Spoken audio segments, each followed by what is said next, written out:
तो आज हम शुरू कर रहे हैं एंजियोस्पर्म्स की मॉर्फोलॉजी यानी एक्सटर्नल स्ट्रक्चर्स की स्टडी। कि स्टेम भी बना सकता है, रूट भी बना सकता है एंड फूड स्टोरेज भी स्टेम भी कर सकता है एंड रूट भी कर सकता है। स्टेम की मॉडिफिकेशन से बना हुआ बीसी में यानी बोगनविलिया और सिट्रस में लाइट यहां से आ रही है तो मुझे इस लीफ की पोजीशन एडजस्ट करनी है जिससे बढ़िया से बढ़िया लाइट इस पे आ सके। सेपल और पेटल एक ही जैसे दिखाई देते हैं तो आप इन्हें सेपल या पेटल अलग अलग ना लिख के एक ही टर्म देते हो जिसे पेरियंथ या टेपल कहा जाता है। चाहे टमाटर काट के देखो या लेमन काट के देखो या भिंडी काट के देखो, 5 कंपार्टमेंट देखने को मिलेंगे। फैबेसी में सबसे इंपॉर्टेंट क्या है? वैक्सिलरी एस्टिवेशन और डायडल्फस कंडीशन। हेलो एवरीवन, कैसे हैं आप सब लोग? I hope each and every one of you is doing absolutely good. My name is doctor Vipin Kumar Sharma और मैं आप सभी लोगों का तहे दिल से स्वागत करता हूं हमारे इस प्यार से प्लेटफॉर्म फिजिक्स वाला के ऊपर। So in the robust revision series आज हम एक बहुत ही ज्यादा इंपॉर्टेंट चैप्टर की शुरुआत करने वाले हैं जिसका नाम है मॉर्फोलॉजी ऑफ फ्लावरिंग प्लांट्स।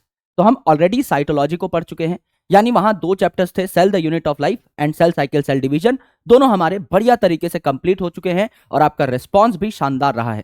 उसके बाद हमने सिस्टमैटिक्स को पढ़ा, यानी chapter the living world, biological classification and plant kingdom, जिससे हमारी सिस्टमैटिक्स भी बढ़िया तरीके से क्लियर हो गई। अब हम स्ट्रक्चरल ऑर्गेनाइजेशन पार्ट को स्टार्ट कर रहे हैं जहां बॉटनी के अंदर 2 चैप्टर्स हैं। पहला मॉर्फोलॉजी, यानी कि जो भी फ्लावरिंग प्लांट्स हैं यानी एंजियोस्पर्म्स हैं उनके बाहरी स्ट्रक्चर को हम लोग पढ़ेंगे। यानी एक पेड़ में, एक पौधे में आपको जो भी चीजें बाहर से दिखाई दे जाती हैं उस हर पार्ट के बारे में हम यहां पर डिस्कशन कर रहे होंगे। चाहे वो आपका वेजिटेटिव पार्ट हो, यानी वो रिप्रोडक्शन में डायरेक्टली पार्टिसिपेट ना कर रहा हो, जैसे कि लीफ है, रूट है, स्टेम है, इनको भी आप बाहर से ऑब्जर्व कर सकते हैं, देख सकते हैं। चाहे आपका रिप्रोडक्टिव पार्ट हो या रिप्रोडक्शन के एंड प्रोडक्ट्स हो, जैसे कि सीड हो गया जो कि आपका ओव्यूल की फर्टिलाइजेशन के बाद बनता है, एंड आपका फ्रूट हो गया जो ओवरी की फर्टिलाइजेशन के बाद बनता है, या फिर आपका खुद फ्लावर हो गया which is the reproductive structure. इन सभी की स्टडी को आप मॉर्फोलॉजी में एंटरटेन करते हैं। तो मॉर्फो का मतलब क्या होता है? मॉर्फो का मतलब होता है एक्सटर्नल अपीयरेंस, राइट? तो आप यहां एक पौधे में आपको जो भी चीजें दिखाई देती हैं, है ना, उनकी स्टडी करते हैं। लॉजी का मतलब स्टडी। तो जितनी भी एक्सटर्नली आप चीजें देख सकते हैं एक पौधे में, एक पेड़ में, एक फ्लावरिंग प्लांट में यानी एंजियोस्पर्म में, उन सबको आप मॉर्फोलॉजी के अंदर पढ़ेंगे। तो आपको पता है फ्लावरिंग प्लांट की 3 विशेषताएं हैं, 3 इंपॉर्टेंट स्पेसिफिक पॉइंट्स हैं, पेक्यूलियर पॉइंट्स हैं जो सिर्फ और सिर्फ फ्लावरिंग प्लांट्स में यानी एंजियोस्पर्म्स में ही देखने को मिलते हैं। पहला, द प्रोडक्शन ऑफ फल यानी फ्रूट। सीड जो है जिम्नोस्पर्म्स की तरह नंगे पुंगे नहीं है, इनके ऊपर फ्रूट की कवरिंग है, यानी सीड के ऊपर फ्रूट प्रेजेंट है। दूसरा, नाम ही है फ्लावरिंग प्लांट, तो फ्लावर्स। जिस भी पौधे में, जिस भी पेड़ में आपको फूल देखने को मिल जाए वो पक्का एंजियोस्पर्म होगा, बिना किसी दिक्कत के, बिना किसी परेशानी के। सो फ्लावर इनमें होंगे। और तीसरा, डबल फर्टिलाइजेशन, जो कि आने वाले चैप्टर्स में आप पढ़ेंगे। जब हम सेक्सुअल रिप्रोडक्शन की बात करेंगे इन अ फ्लावरिंग प्लांट तो आपको पता लगेगा कि डबल फर्टिलाइजेशन क्या होती है। ये 3 ऐसी चीजें हैं जो सिर्फ और सिर्फ एंजियोस्पर्म्स में ही देखने को मिलती हैं। तो आज हम शुरू कर रहे हैं एंजियोस्पर्म्स की मॉर्फोलॉजी यानी एक्सटर्नल स्ट्रक्चर्स की स्टडी। और अगले चैप्टर में हम लोग पढ़ेंगे इंटरनल ऑर्गेनाइजेशन। ये जितने भी ऑर्गन्स हैं, रूट है, स्टेम है, लीफ है, फ्लावर है, इसमें टिश्यूज, इसमें सेल्स किस तरीके से अरेंज्ड हैं, उनकी अरेंजमेंट क्या है, उस लेवल पे हम लोग पढ़ाई कर रहे होंगे। इंटरनल स्ट्रक्चर एंड ऑर्गेनाइजेशन की हम लोग बात कर रहे होंगे, उसे हम एनाटॉमी कहते हैं। प्राइम फोकस यहां पे फ्लावरिंग प्लांट्स पे ही है, आपको पता है, क्योंकि ये सबसे ज्यादा कॉम्प्लेक्स प्लांट्स हैं। दूसरा, ये वाइडली डिस्ट्रीब्यूटेड प्लांट्स हैं। दुनिया में ज्यादातर जो प्लांट्स हैं दे आर एंजियोस्पर्म्स ओनली। तो इनको अगर पढ़ लिया तो मान लीजिए आपने 90% प्लांट किंगडम को पढ़ लिया। इसलिए हमारा मेन फोकस हमेशा फ्लावरिंग प्लांट ही रहता है। So let's start the morphology with our beautiful handwritten notes. एक एक चीज इतने प्यार से कंसाइज्ड फॉर्मेट में आपको मिलेगी कि एग्जाम से पहले आप इन नोट्स को मात्र 10-15 मिनट में रिवाइज कर पा रहे होंगे एंड उसके बाद यू आर एग्जाम रेडी। आप आराम से एक एक क्वेश्चन को फोड़ पा रहे होंगे। So let's start our discussion of morphology. अब मैंने आपको बताया मॉर्फो का मतलब होता है external structure and appearance, and logy का मतलब होता है स्टडी। तो एक प्लांट में आपको बाहर से जो जो चीजें दिखाई दे सकती हैं, आपके पास कोई पौधा है, उसको आपने उखाड़ लिया तो आपको रूट दिखाई दे रही है, स्टेम दिखाई दे रही है, लीव्स दिखाई दे रहे हैं, फूल दिखाई दे रहा है, फ्रूट दिखाई दे रहा है और फ्रूट के अंदर सीड दिखाई दे रहा है। बिना सीड को काटे आप बाहर से भी सीड को ऑब्जर्व कर सकते हैं। ये सारी चीजें आप लोग मॉर्फोलॉजी में पढ़ते हैं। तो आप यहां वेजिटेटिव पार्ट्स के बारे में भी चर्चा करते हैं, जैसे root, stem, leaf, as well as आप रिप्रोडक्टिव पार्ट्स की भी बात कर सकते हैं, जैसे कि फ्लावर। और ये जो फ्लावर है मेरे दोस्त, इसी में आपका फीमेल पार्ट होता है, that is called as gynoecium, जिसमें स्टिग्मा, स्टाइल और ओवरी पाई जाती हैं। ये पिस्टिल के या कार्पल के पार्ट्स है जो कि मैं आज आपको समझाऊंगा। तो स्टिग्मा स्टाइल ओवरी फीमेल के ही पार्ट हैं, तो ओवरी फ्रूट में कन्वर्ट होगी और ओवरी के अंदर प्रेजेंट जो ओव्यूल है वो सीड में कन्वर्ट होगा। यानी ये जो फूल है इसी के अंदर जो पार्ट था ओवरी ये फ्रूट बना बैठा और जो ओव्यूल था वो सीड बना बैठा। तो ये भी आपका रिप्रोडक्टिव वाले कैटेगरी में ही आप डाल सकते हो। अब मेरे दोस्त अगर आप एक पौधे को देखें, किसी भी पौधे को जो कि फ्लावरिंग है यानी जिसपे फ्लावर उगता है, यानी आप किसी भी एंजियोस्पर्म को देखें जो कि छोटे से छोटा हो सकता है, बड़े से बड़ा हो सकता है, तो भैया जमीन के नीचे जो पार्ट आपका उग रहा होता है इसे हम क्या कहते हैं, इसे हम कहते हैं रूट सिस्टम। तो जब आप एक बीज जमीन में डालेंगे तो उस बीज का जो रेडिकल पार्ट है, आर फॉर रेडिकल पार्ट है, ये आर फॉर रूट बनाता है, आर फॉर रूट सिस्टम बनाता है। और उस सीड का जो प्लूम्यूल पार्ट है वो आपका शूट सिस्टम बनाता है। तो प्लूम्यूल जो है ये क्या बनाएगा, शूट सिस्टम बनाएगा, एंड आर फॉर रेडिकल क्या बनाएगा, आपका रूट सिस्टम बनाएगा। और आपको अच्छे तरीके से पता है कि किसी भी पौधे की जड़ें जो हैं, रूट्स जो हैं, ये जमीन के अंदर घुसी हुई होती हैं, यानी दे आर अंडरग्राउंड। ये जमीन की तरफ जा रही हैं, यानी ये धरती की तरफ जा रही हैं, जियो की तरफ जा रही हैं, तो इसे कहा जाता है पॉजिटिवली जियोट्रॉफिक। ये आपका धरती की तरफ जा रही हैं, पॉजिटिवली जियोट्रॉफिक। या कहा जा सकता है कि ये सूरज से उल्टी जा रही हैं, नेगेटिव दिशा में जा रही हैं, तो इन्हें कहा जाता है नेगेटिवली फोटोट्रॉफिक। सन से अपोजिट दिशा में जा रही हैं तो दे आर पॉजिटिवली जियोट्रॉफिक और नेगेटिवली फोटोट्रॉफिक। सिमिलरली आपकी जो स्टेम है ये सूरज की तरफ जा रही है तो पॉजिटिवली फोटोट्रॉफिक, सूरज की तरफ पॉजिटिव दिशा में, या धरती के अपोजिट जा रही है, एंटी ग्रेविटी ग्रो कर रही है, तो इसको कह सकते हैं कि ये नेगेटिवली जियोट्रॉफिक है। धरती से अपोजिट दिशा में जा रही है तो इसे क्या कह सकते हैं, पॉजिटिवली फोटोट्रॉफिक या नेगेटिवली जियोट्रॉफिक। राइट। तो ऊपर का जो पूरा का पूरा सिस्टम है ये शूट सिस्टम हुआ, और नीचे का, धरती के नीचे जो सिस्टम है इसे हम क्या कहते हैं, रूट सिस्टम कहते हैं। तो रूट के क्या क्या काम है दोस्त, हमको पता है कि रूट जो है इसका सरफेस एरिया अच्छा खासा होता है, तो ये वाटर और मिनरल के एब्जॉर्प्शन में हेल्प करती है, ये इसका नॉर्मल फंक्शन है। देन एनकरेजमेंट, एंकर मतलब चिपकाना, अटैच करना, इस पूरे के पूरे प्लांट को धरती से अटैच करने का काम किसका है, रूट का। देन स्टोरेज, मेरे दोस्त लीफ में जो भी खाना बनता है, फोटोसिंथेसिस कहां होता है सर, लीफ में होता है। लीफ में खाना बना और इस लीफ ने खुद के लिए खाना रख भी लिया, स्टोर भी कर लिया। लीफ में खाना बना, इसने खाना खा भी लिया, एक्स्ट्रा स्टोर भी कर लिया, फिर भी और खाना बचा हुआ है तो ये खाना स्टेम में स्टोर हो जाएगा, ये खाना जाकर के रूट में स्टोर हो जाएगा। तो स्टेम और रूट का एक फंक्शन क्या है, खाने को स्टोर करना भी। राइट। तो यहां पर अगर आप देखेंगे तो स्टेम में भी आप लिख सकते हैं कि ये भी आपका फूड का स्टोरेज कर सकता है, क्योंकि लीफ से जो खाना बन के आएगा वो स्टेम में और रूट में दोनों जगह पर स्टोर हो सकता है। तो स्टोरेज भी यहां पर काम हो जाएगा of food. And the most important thing is synthesis of PGR यानी प्लांट ग्रोथ रेगुलेटर, यानी प्लांट हार्मोन्स जो बनते हैं। फॉर एग्जांपल ऑक्सिन नाम का जो प्लांट हार्मोन बनता है वो आपका रूट टिप और शूट टिप पे दोनों जगह पर बनता है। रूट और शूट की टिप पर आपका ऑक्सिन नाम का हार्मोन बन रहा होता है, तो प्लांट ग्रोथ रेगुलेटर बनाने की जिम्मेदारी रूट की भी है और शूट की भी। तो ये पॉइंट भी आप दोनों में ऐड कर सकते हैं कि स्टेम भी बना सकता है, रूट भी बना सकता है, एंड फूड स्टोरेज भी स्टेम भी कर सकता है एंड रूट भी कर सकता है। तो एक बार मेरे दोस्त जब आप मॉर्फोलॉजी पढ़ें, there are a lot of things, there are a lot of examples, तो प्लीज मेक श्योर आपके सामने या तो एनसीईआरटी हो या मैड इजी हो या बैच के नोट्स हो, या आपने कोई फ्री यूट्यूब सीरीज देखी है, वन शॉट देखा है तो उसके नोट्स हो, जिससे कि आप सारी चीजें बढ़िया तरीके से समझ पाएं। क्योंकि मॉर्फोलॉजी को फर्स्ट हैंड अगर आप पढ़ रहे हैं, वो भी एक रिवीजन लेक्चर से, तो मौत से आपका आमना सामना हो सकता है। राइट। बहुत ही ज्यादा खतरनाक चैप्टर है क्योंकि बहुत सारे नाम हैं। जब आप इनको ऑलरेडी लेक्चर में सुन चुके होते हैं तो आपको चीजें आसान लगती हैं कंपैरेटिवली। ऐसा नहीं है कि वन शॉट से समझ में नहीं आएगा या मेरे इस लेक्चर से समझ में नहीं आएगा, समझ में सारी बातें आएंगी, लेकिन फिर भी आपके जो नाम हैं वो जब आपके सुने हुए होंगे आपको थोड़ी ज्यादा रेलेवेंट नजर आ रही होंगी चीजें। बस उस पर्सपेक्टिव से मैं आपको ये चीजें समझाने की कोशिश कर रहा हूं।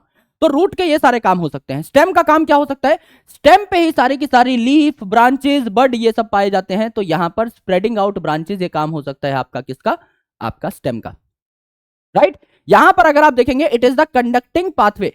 भाई चाहे रूट से वाटर और मिनरल्स आपके लीफ तक जा रहे हो, या लीफ में जो खाना पीना बना है या आपका रूट तक आ रहा हो, बीच में स्टेम तो आएगी ही आएगी। तो it is a conducting pathway, चाहे वाटर मिनरल्स को लीफ तक पहुंचाना हो या फिर आपका फोटोसिंथेटिक मटेरियल को जो कि फोटोसिंथेसिस से बना है, फूड वगैरह है, उसको रूट तक पहुंचाना हो, रास्ते में आपकी ये स्टेम आपको देखने को मिलेगी ही मिलेगी। This is a surety, this is a certainty. ये जो स्टेम है इसका मेन काम होता है सपोर्ट प्रोवाइड करना। एक पेड़ का जो सबसे स्ट्रॉन्गेस्ट पार्ट होता है दैट इज इट्स स्टेम, क्योंकि इसी पे पूरे के पूरे पेड़ का सारा वजन आकर के टिका हुआ होता है। एंड ये जो आपकी स्टेम है इसी पर प्रोटेक्टिव स्ट्रक्चर्स भी बन सकते हैं, जैसे कि थॉर्न्स या कांटे, या फिर आपका ये रिप्रोडक्शन भी शो कर सकते हैं। जैसे कोई गुलाब का पौधा है तो आपने उसकी डंडी काटी यानी स्टेम काटी और उसको जमीन में अगर उगा दिया तो इसे ग्राफ्टिंग कहा जाता है, जिससे नया गुलाब का पौधा आपको उगते हुए दिख जाएगा। यानी they behave as an organ of perennation also, यानी अगर आपको किसी पर्टिकुलर प्लांट को रिप्रोड्यूस कराना है वो भी असेक्सुअली, बिना किसी सेक्सुअल रिप्रोडक्शन के, तो आप डाली काट करके उगा सकते हैं। अधिकतर प्लांट ऐसे ग्रो कर सकते हैं, राइट। तो यहां पर ये रिप्रोडक्शन में भी हेल्प करते हैं। ये सारी बातें हुई आपकी रूट और शूट सिस्टम की। अब एक एक पार्ट को थोड़ा डिटेल में समझ लेते हैं। अगर आप रूट से शुरुआत करें तो सीड जो आपने धरती में बोया, इसका रेडिकल पार्ट जो है रूट बनाएगा, तो एक सबसे मोटी रूट बनती है जो कि आपकी जमीन में गड़ती हुई चली जाती है। इसे हम कहते हैं प्राइमरी रूट या मेन रूट। अब ये जो प्राइमरी रूट है इसकी साइड से और पतली पतली रूट्स निकलती हैं, तो प्राइमरी रूट से और पतली पतली जो रूट्स मिली इनको बोले हम secondary root.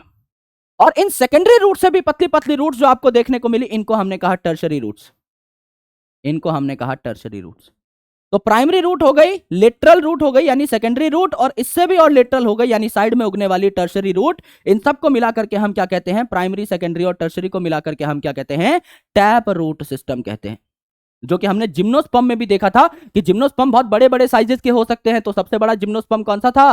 Sikoa गाइगेंटिका। Giant redwood tree, तो उसमें भी टैप रूट देखने को मिल रही थी। अगर कोई बहुत बड़ा पेड़ है तो उसमें टैप रूट होगी। तो ये प्राइमरी रूट आपकी मेन रूट कहलाती है जो डायरेक्टली रेडिकल से उगती है ना। उसके बाद यहां साइड में लेटरल रूट्स उगती हैं, सेकेंडरी और टर्शरी रूट्स ये भी पाई जा रही होती हैं। इन सबको मिला जुलाकर आप टैप रूट सिस्टम कहते हैं। तो प्राइमरी रूट जो है ये आपकी डायरेक्टली रेडिकल से उगेगी और मेन रूट कहलाएगी, और इसके साइड से आपकी सेकेंडरी और टर्शरी रूट्स निकलेंगी जो कि आपकी लेटरल रूट्स कहलाएंगी। तो डाइकॉट जो कि बड़े बड़े प्लांट्स होते हैं यूजुअली, इनमें आपको ऐसी रूट देखने को मिलती है जैसे कि मस्टर्ड के अंदर, राइट। मस्टर्ड जो कि फैमिली ब्रेसिकेसी का एक मेंबर है, मस्टर्ड को ही ब्रासिका कहा जाता है। तो हमारी जितनी भी फैमिलीज है, इसी चैप्टर के अंदर आप नई फैमिलीज भी पढ़ेंगे। तो अभी हमारे सिलेबस में सिर्फ एक मोनोकॉट की फैमिली है। पहले एक मोनोकॉट की फैमिली थी लिलिएसी यानी लिली की फैमिली, अब उसको हटा दिया गया है सिलेबस से। अब एक मोनोकॉट की फैमिली है that is your Poaceae. Poaceae chapter living world में पढ़ाया था। पोएसी पोएल्स वीट का आपका फैमिली और ऑर्डर है। तो वीट की जो फैमिली है, वीट की, बाजरे की, मक्के की, गन्ने की, ये जो आपकी फैमिली है, जवार की, ये आपकी पोएसी कहलाती है। सिर्फ उसमें आपको अलग प्रकार की रूट देखने को मिलेंगी। जनरल हमारी जो सारी की सारी फैमिलीज हैं पोएसी को छोड़ के डाइकॉट है, इसमें आपको क्या देखने को मिलेगी? टैप रूट देखने को मिलेगी। इसके अलावा और भी प्रकार की रूट हो सकती है जैसे फाइब्रस रूट। अब भैया फाइब्रस रूट क्या है? फाइब्रस रूट मतलब जब आपका रूट बननी स्टार्ट हुई तो पहले छोटी सी आपकी टैप रूट बनी, छोटी सी टैप रूट बनी, बाद में टैप रूट जो है गायब हो गई। इसकी जगह पर कई सारे फाइबर्स आ गए from the base of stem. ये जो स्टेम का निचला पार्ट है इससे कई सारे फाइबर्स आ गए। बहुत गहरी नहीं है ये, बहुत फैली हुई है, फाइबर्स हैं छोटे छोटे। तो ऐसे पौधे जो छोटे छोटे होते हैं जिनमें बहुत गहरी रूट की जरूरत नहीं है, वहां प्राइमरी रूट बहुत जल्दी ही फाइबर्स में कन्वर्ट हो जाती है। तो प्राइमरी रूट जो है यहाँ शॉर्ट लिव्ड है, बहुत जल्दी आपकी गायब हो जाती है और बहुत सारे फाइबर बेस ऑफ स्टेम से आपके अराइज होने शुरू हो जाते हैं। इसे फाइब्रस रूट कहा जाता है जो कि मोनोकॉट में देखने को मिलेगी। यानी एक ही फैमिली है हमारी यहाँ पर जिसको हम कहते हैं पोएसी यानी वीट की फैमिली। उसके अलावा और भी आपके रूट्स होते हैं जैसे एडवेंटिशियस रूट्स। एडवेंटिशियस रूट मतलब ऐसी रूट जो रेडिकल से निकले ही ना, जो रेडिकल से ना निकले, कहीं और से निकल रही हो। जैसे आपने बरगद के पेड़ को देखा होगा, बनियान ट्री को देखा होगा, वहां पर क्या है आपकी स्टेम जो है, ब्रांचेस जो है, इन्हीं से आपकी रूट जमीन पर गिर रही होती हैं एक्स्ट्रा सपोर्ट प्रदान करने के लिए। तो इनको हम लोग सपोर्टिव रूट्स कहते हैं या प्रॉप रूट्स कहते हैं। तो they are a type of adventitious roots जो कि रेडिकल के अलावा किसी पार्ट से अराइज हो रही हैं।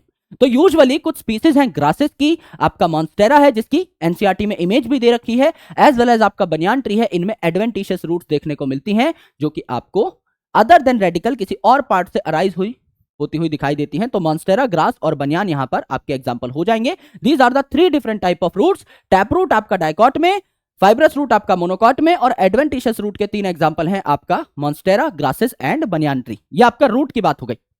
अगर आप शूट सिस्टम की बात करें तो शूट सिस्टम में मेन पार्ट क्या है आपका? स्टेम। ये जो बीच की आपकी एक्सिस दिखाई दे रही है, दिस इज स्टेम, राइट। इस स्टेम पे बीच बीच में पाए जाएंगे नोड्स। नोड्स मतलब ऐसे इलाके जहां से पत्तियां निकलती हैं, इन्हें हम क्या कहते हैं? नोड्स कहते हैं। तो यहां से पत्ती निकल रही है, इसे हम क्या बोलेंगे? नोड। तो नोड ऐसी जगह है जहां से पत्ती निकलती है। और दो सबसे पास वाले जो नोड है, इनके बीच की जगह को हम क्या कहते हैं? Inter node. इंटर मतलब बीच में, किसके बीच में? नोड्स के बीच में, तो इसे इंटर नोड कहा जाएगा। ये सारे के सारे लाल लाल कलर के जो स्ट्रक्चर मैंने बनाए हैं सारे क्या है? इंटर नोड है। ये सारे इंटर नोड है। तो नोड मतलब ऐसी जगह है जहां से लीव्स निकलती हैं, और इंटर नोड मतलब बीच में, दो नोड्स के बीच में जो जगह है, इसको हम लोगों ने इंटर नोड कहा। अब नोड से अगर लीफ निकलती है तो यहां से हमने लीफ निकाल कर दिखा दी। अब ये जो लीफ है इसकी एक्सिस पे, अब ये जो लीफ है इसकी एक्सिस पे, इसकी एक्सिस पे, इसकी एक्सिस पे जो बड पाया जाएगा इसको कहा जाता है एक्सिलरी बड। एक्सिस पे पाया जाने वाला बड एक्सिलरी बड, नाम से ही पता लग रहा है, इसे एक्सिलरी बड कहा जाएगा। और ये जो एक्सिलरी बड है आगे चल के ब्रांच बना सकता है। इस ब्रांच पे आपके फूल भी लग सकते हैं और भी कई सारी चीजें लग सकती हैं। यानी ये जो एक्सिलरी बड है ये आपका लेटर आगे चल के ब्रांच बना सकता है। तो अगर आप देखें यहां पर आपका एक्सिलरी बड है, एक्सिलरी बड है, एक्सिलरी बड है, एक्सिलरी बड है, एक्सिलरी बड है, टर्मिनस पे जो पाया जाता है ये कहलाता है टर्मिनल बड। तो टर्मिनल बड आपका सिंगल होगा, टर्मिनस तो एक ही होता है, हर ब्रांच का एक टर्मिनस होगा।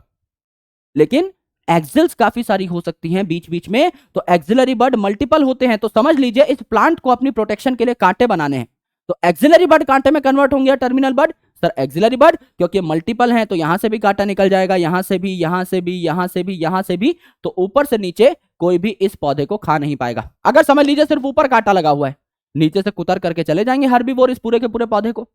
सिमिलरली लेट्स से इस पर्टिकुलर प्लांट को सपोर्ट चाहिए, तो टेंड्रिल्स कौन से बड से बनेंगी? एक्सिलरी से या टर्मिनल से? भाई यहां से टेंड्रिल बनेगी, यहां से टेंड्रिल बनेगी, मल्टीपल टेंड्रिल बनेंगी ना, मल्टीपल बेलें बनेंगी तो ज्यादा सपोर्ट मिलेगा। ऊपर सिर्फ एक बेल बना के कोई फायदा नहीं है। तो जब आप टेंड्रिल बना रहे होते हैं, जब आप थॉर्न बना रहे होते हैं, कांटा बना रहे होते हैं, तो आप एक्सिलरी बड का कांटा बनाते हैं, एक्सिलरी बड का टेंड्रिल बनाते हैं, एपिकल बड का नहीं। सिंपल सा कॉन्सेप्ट है, एनसीईआरटी में 2-3 जगह अलग अलग तरीके से बता रखा है, लेकिन मेन कॉन्सेप्ट यही है। तो 2-3 लाइन पढ़ने की जरूरत नहीं है, कॉन्सेप्ट आपका यहीं पे क्लियर हो जाता है। अब देखिए जो लीफ है, ये लीफ इस स्टेम के लेटरल साइड्स में है, तो लीफ आपकी लेटरल है। पत्ते आपके पतले होते हैं कागज जैसे, तो क्या ये फ्लैट है? यस। पत्ते हरे भरे होते हैं फोटोसिंथेटिक, तो क्या ये ग्रीन है? Yes. And they are acropetal, यानी सबसे नीचे जो पत्ता पाया जाएगा किसी भी ब्रांच पे वो थोड़ा बड़ा होगा, फिर उससे छोटा, फिर उससे छोटा, फिर उससे छोटा, फिर सबसे छोटा। तो आपका यंगेस्ट जो लीफ है वो टिप पे है, तो इसे एक्रोपेटल सक्सेशन कहा जाता है। और ये जो लीफ है ये आपकी शूट की पार्ट है, स्टेम की पार्ट है, तो ये शूट एपिकल मेरिस्टम के सेल से बनती है। पूरी रूट के जितने भी सेल्स हैं, अलग अलग टाइप के सेल्स, वो रूट एपिकल मेरिस्टम के सेल्स द्वारा बने होंगे। और पूरी शूट के जितने भी पार्ट हैं, चाहे वो स्टेम हो, नोड हो, इंटर नोड हो, बड हो, कुछ भी हो, फ्लावर हो, everything that is present on shoot, ये सारे के सारे हरे भरे सेल्स आपके शूट एपिकल मेरिस्टम के सेल्स के डिवीजन से ही बने होंगे। तो यहां आपको ये भी देखने को मिलता है, राइट।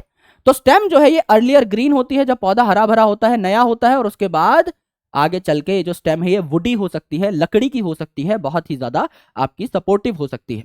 यहां पर आपको ऊपर फूल देखने को मिला, ये फूल जो है ये भी आपका शूट का ही पार्ट है, तो ये भी आपका शूट एपिकल मेरिस्टम के सेल्स के डिवीजन से ही बना है। और इसको हम रिप्रोडक्टिव यूनिट कहते हैं आपके प्लांट की, क्योंकि मेन रिप्रोडक्टिव ऑर्गन्स जो है आपका मेल और फीमेल रिप्रोडक्टिव ऑर्गन्स वो वहीं इस फूल पे पाए जा रहे होते हैं। ये हमने देखा, this is our basic understanding of everything.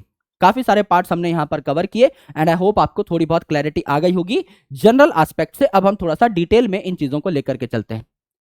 तो the very first thing that we are going to talk about is root. तो रूट के अलग अलग रीजन्स होते हैं मेरे दोस्त, जो रूट की टिप है इसके अलग अलग रीजन्स होते हैं। तो यहां पर 3 रीजन्स आपके देखने को मिलते हैं। ये जो रूट है इसमें ये जो मेन रीजन है इसे कहते हैं रीजन ऑफ मेरिस्टेमेटिक एक्टिविटी। क्या कहा इसने रीजन को? क्या कहा? Region of meristematic activity. क्या मतलब है इसका? रीजन ऑफ मेरिस्टेमेटिक एक्टिविटी, यानी यहां पर ऐसे सेल पाए जाएंगे जो कि मेरिस्टेमेटिक है। मेरिस्टेमेटिक मतलब इनमें डिवाइड करने की क्षमता है, ये बहुत रैपिडली ग्रो करते हैं। तो मैंने आपको बताया एक रूट में जितने भी सेल्स हैं वो सारे इन्हीं सेल्स की डिवीजन से बने हैं। सिर्फ इन्हीं सेल्स के पास डिवाइड करने की क्षमता है, और किसी भी सेल के पास डिवाइड करने की क्षमता है ही नहीं। तो यही नए नए सेल्स बनाते रहते हैं और ऊपर की साइड ऐड करते रहते हैं। तो यहां से नए नए सेल्स बने और ऊपर की साइड शिफ्ट होते जा रहे हैं, जमीन में तो आएंगे नहीं, ऊपर की साइड ऐड होते रहेंगे। तो जस्ट इस मेरिस्टेमेटिक रीजन के ऊपर आपको देखने को मिलेगा रीजन ऑफ इलोंगेशन। अब नए नए सेल्स बने हैं ताजा ताजा, तो वो इलोंगेट हो जाएंगे, लंबे हो जाएंगे। तो रीजन ऑफ इलोंगेशन, तो जाहिर सी बात है यहां पर सेल्स आपके क्या हो जाएंगे, लंबे हो जाएंगे, इलोंगेट हो जाएंगे। और सेल्स जब लंबे होंगे तो प्लांट सेल का मैक्सिमम एरिया कौन, मैक्सिमम वॉल्यूम कौन कवर करता है, वैक्यूल। तो उनकी वैक्यूल भी इलोंगेट हो जाएगी, यानी इंक्रीज हो जाएगा वैक्यूलेशन। वैक्यूल भी यहां पर आपको बढ़ता हुआ दिखाई देगा। उसके बाद अगर आप देखें तो ये सेल और ऊपर जाएंगे और मैच्योर हो जाएंगे, यानी अलग अलग टाइप के सेल्स में कन्वर्ट हो जाएंगे। अब ये जो आपकी रूट है, इसमें फूड स्टोर करने के लिए सेल भी चाहिए, तो ये गोल मटोल होंगे। यहां पर ट्रांसपोर्ट के लिए सेल भी चाहिए, तो वो आपके कैसे हो जाएंगे, पाइप लाइक हो जाएंगे, है ना। किसी को ट्रांसपोर्ट करना है तो वो ऐसा हो जाएगा सेल, पाइप लाइक। तो there are different type of shapes जो कि ये सेल तैयार कर लेंगे डिपेंडिंग अपॉन देयर फंक्शन। तो मैच्योर हो जाएंगे, यानी डिफरेंशिएट हो जाएंगे। और जब आप भी मैच्योर हो जाते हो तो आपके बाल बहुत बढ़ जाते हैं, है ना, प्यूबिक हेयर, एक्सियल हेयर। तो सिमिलरली यहां पर भी जब रूट मैच्योर हो जाती है तो यहां पर हेयर्स आ जाते हैं, जिनको हम कहते हैं रूट हेयर्स।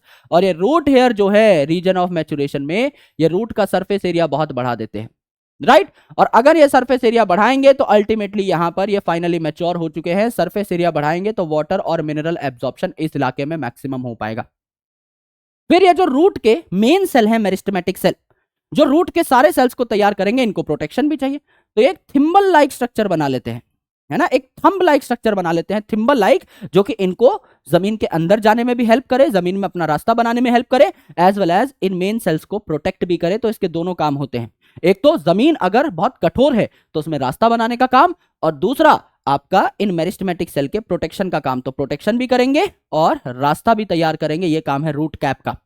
तो ये जो रूट एपिकल मेरिस्टम के सेल्स हैं, यही रूट कैप भी बनाते हैं। और ऊपर की साइड आपका सेल्स जो तैयार कर रहे हैं वो इलोंगेट भी होते जाएंगे और मैच्योर भी होते जाएंगे। तो रूट में नए नए सेल्स ऐड होते रहेंगे और रूट की लेंथ हमेशा बढ़ती रहेगी। सिमिलरली शूट एपिकल मेरिस्टम के जो सेल्स हैं वो भी इसी तरीके से शूट में नए नए सेल्स नीचे की साइड ऐड करते रहेंगे। ऊपर हवा में तो ऐड करेंगे नहीं, और नीचे हमेशा जो आपकी शूट की लेंथ है वो भी बढ़ती रहेगी। इसीलिए हमने चैप्टर लिविंग वर्ल्ड में कहा था कि आपके प्लांट के अंदर जो ग्रोथ है दैट इज ऑलवेज कंटिन्यूअस, क्योंकि रूट एपिकल मेरिस्टम के सेल हमेशा रूट की लंबाई बढ़ाते रहेंगे और शूट एपिकल मेरिस्टम के सेल हमेशा शूट की लंबाई बढ़ाते रहेंगे। तो तीन रीजन है आपका। सबसे नीचे आपका सबसे रूट के डिस्टेंट पार्ट पे, भाई अगर आप देखें तो रूट का सबसे दूर वाला जो पार्ट है वो ये है, तो सबसे डिस्टेंट, है ना। और जमीन के पास जो है, पास मतलब प्रॉक्सिमल, तो ये और पास आते जा रहे हैं हम लोग, प्रॉक्सिमल आते जा रहे हैं।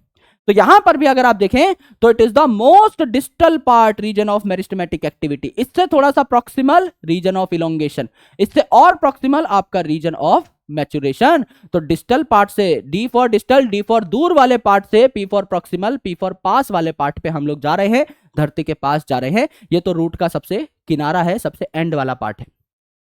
तो जैसे ही नए सेल बने वो आपके ऊपर की साइड ऐड हो गए और उन्होंने लंबा होना शुरू कर दिया, थोड़ा सा मैच्योर होना शुरू कर दिया। अभी प्रॉपर्ली मैच्योर हुए नहीं है।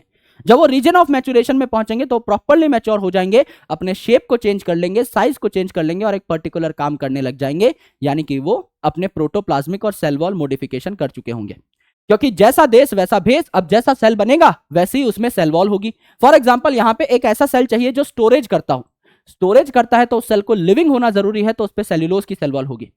अगर समझ लीजिए मैं कह रहा हूं कि उसे जाइलम बनाना है और वेसल बनाना है, तो जो वेसल है ये आपकी नॉन लिविंग है, इसके ऊपर लिग्निन की सेल वॉल होनी चाहिए। तो सेल वॉल कैसी होगी, सेल की शेप कैसी होगी, ये तो उसके फंक्शन पे डिपेंड करेगा ना। तो प्रॉपर्ली सेल्स जो है मैच्योर हो जाएंगे इन रीजन ऑफ मैच्योरेशन। ये रूट का आपका पूरा का पूरा बाइफर्केशन हमें देखने को मिला। अब अगर रूट स्टेम लीफ हैं ये अपने नॉर्मल फंक्शन से हटके कुछ करने लग जाए तो इन्हें हम कहते हैं मॉडिफाइड। फॉर एग्जांपल समझ लीजिए रूट है, तो इस रूट का मेन काम क्या है, आपका प्लांट को अटैच करना जमीन के साथ, वाटर मिनरल एब्जॉर्ब करना, थोड़ी बहुत स्टोरेज करना। अगर ये पूरा का पूरा ही स्टोरेज करने लग जाए तो ये मॉडिफाई हो गया। फॉर एग्जांपल टैप रूट जो स्टोरेज करता है ये पाया जाएगा कैरेट और टर्निप में, है ना। कैरेट यहां भी टी आ रहा है, यहां भी टी आ रहा है, कैरेट और टर्निप में। अगर आप बात करें एडवेंटिशियस रूट की, तो एडवेंटिशियस रूट के 3 एग्जांपल थे, मॉन्स्टेरा, ग्रासेस एंड बनियान। यहां 2 एग्जांपल और आ गए, A for adventitious, A for asparagus, खाने के काम आता है। इसमें भी आपका फूड स्टोरेज कर रहा है रूट। एंड स्वीट पोटैटो यानी आपकी शकरकंदी जो हम खाते हैं, that is also a modified root, right.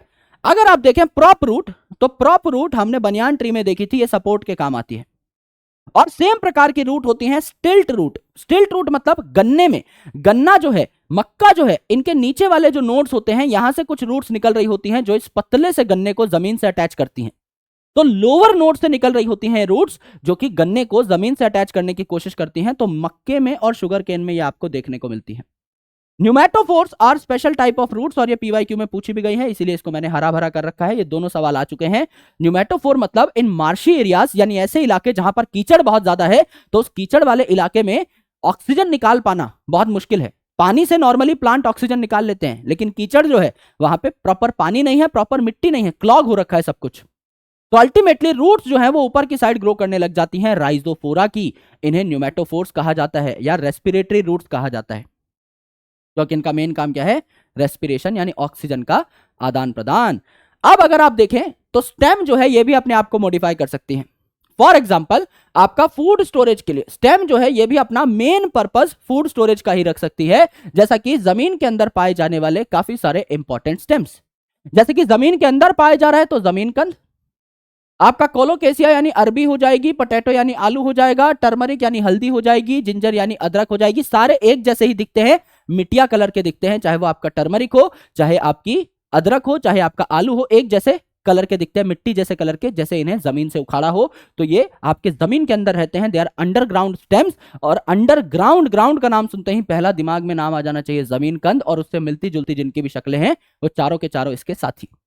Organ of perennation यानी रिप्रोडक्शन में हेल्प करते हैं। जैसे भैया आपका रोज की जो स्टेम थी वो मैंने आपको बताया था रिप्रोडक्शन में हेल्प करती है, सेम ऑक्सैलिस में भी हो सकता है।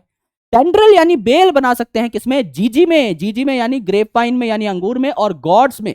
गॉड्स मतलब बॉटल गॉड हो गया आपका, लौकी हो गई, राउंड गॉड हो गया आपका, टिंडा हो गया, तोरी हो गई, है ना, कद्दू हो गया, वाटरमेलन हो गया। ये सारी चीजें जो है आपकी आपकी फेवरेट जो सब्जियां हैं ये सारी गॉड फैमिली में आती है, राइट।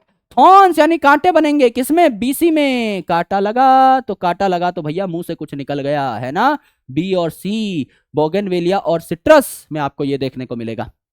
फोटोसिंथेटिक हो सकती है आपकी स्टेम, स्टेम फोटोसिंथेटिक हो सकती है।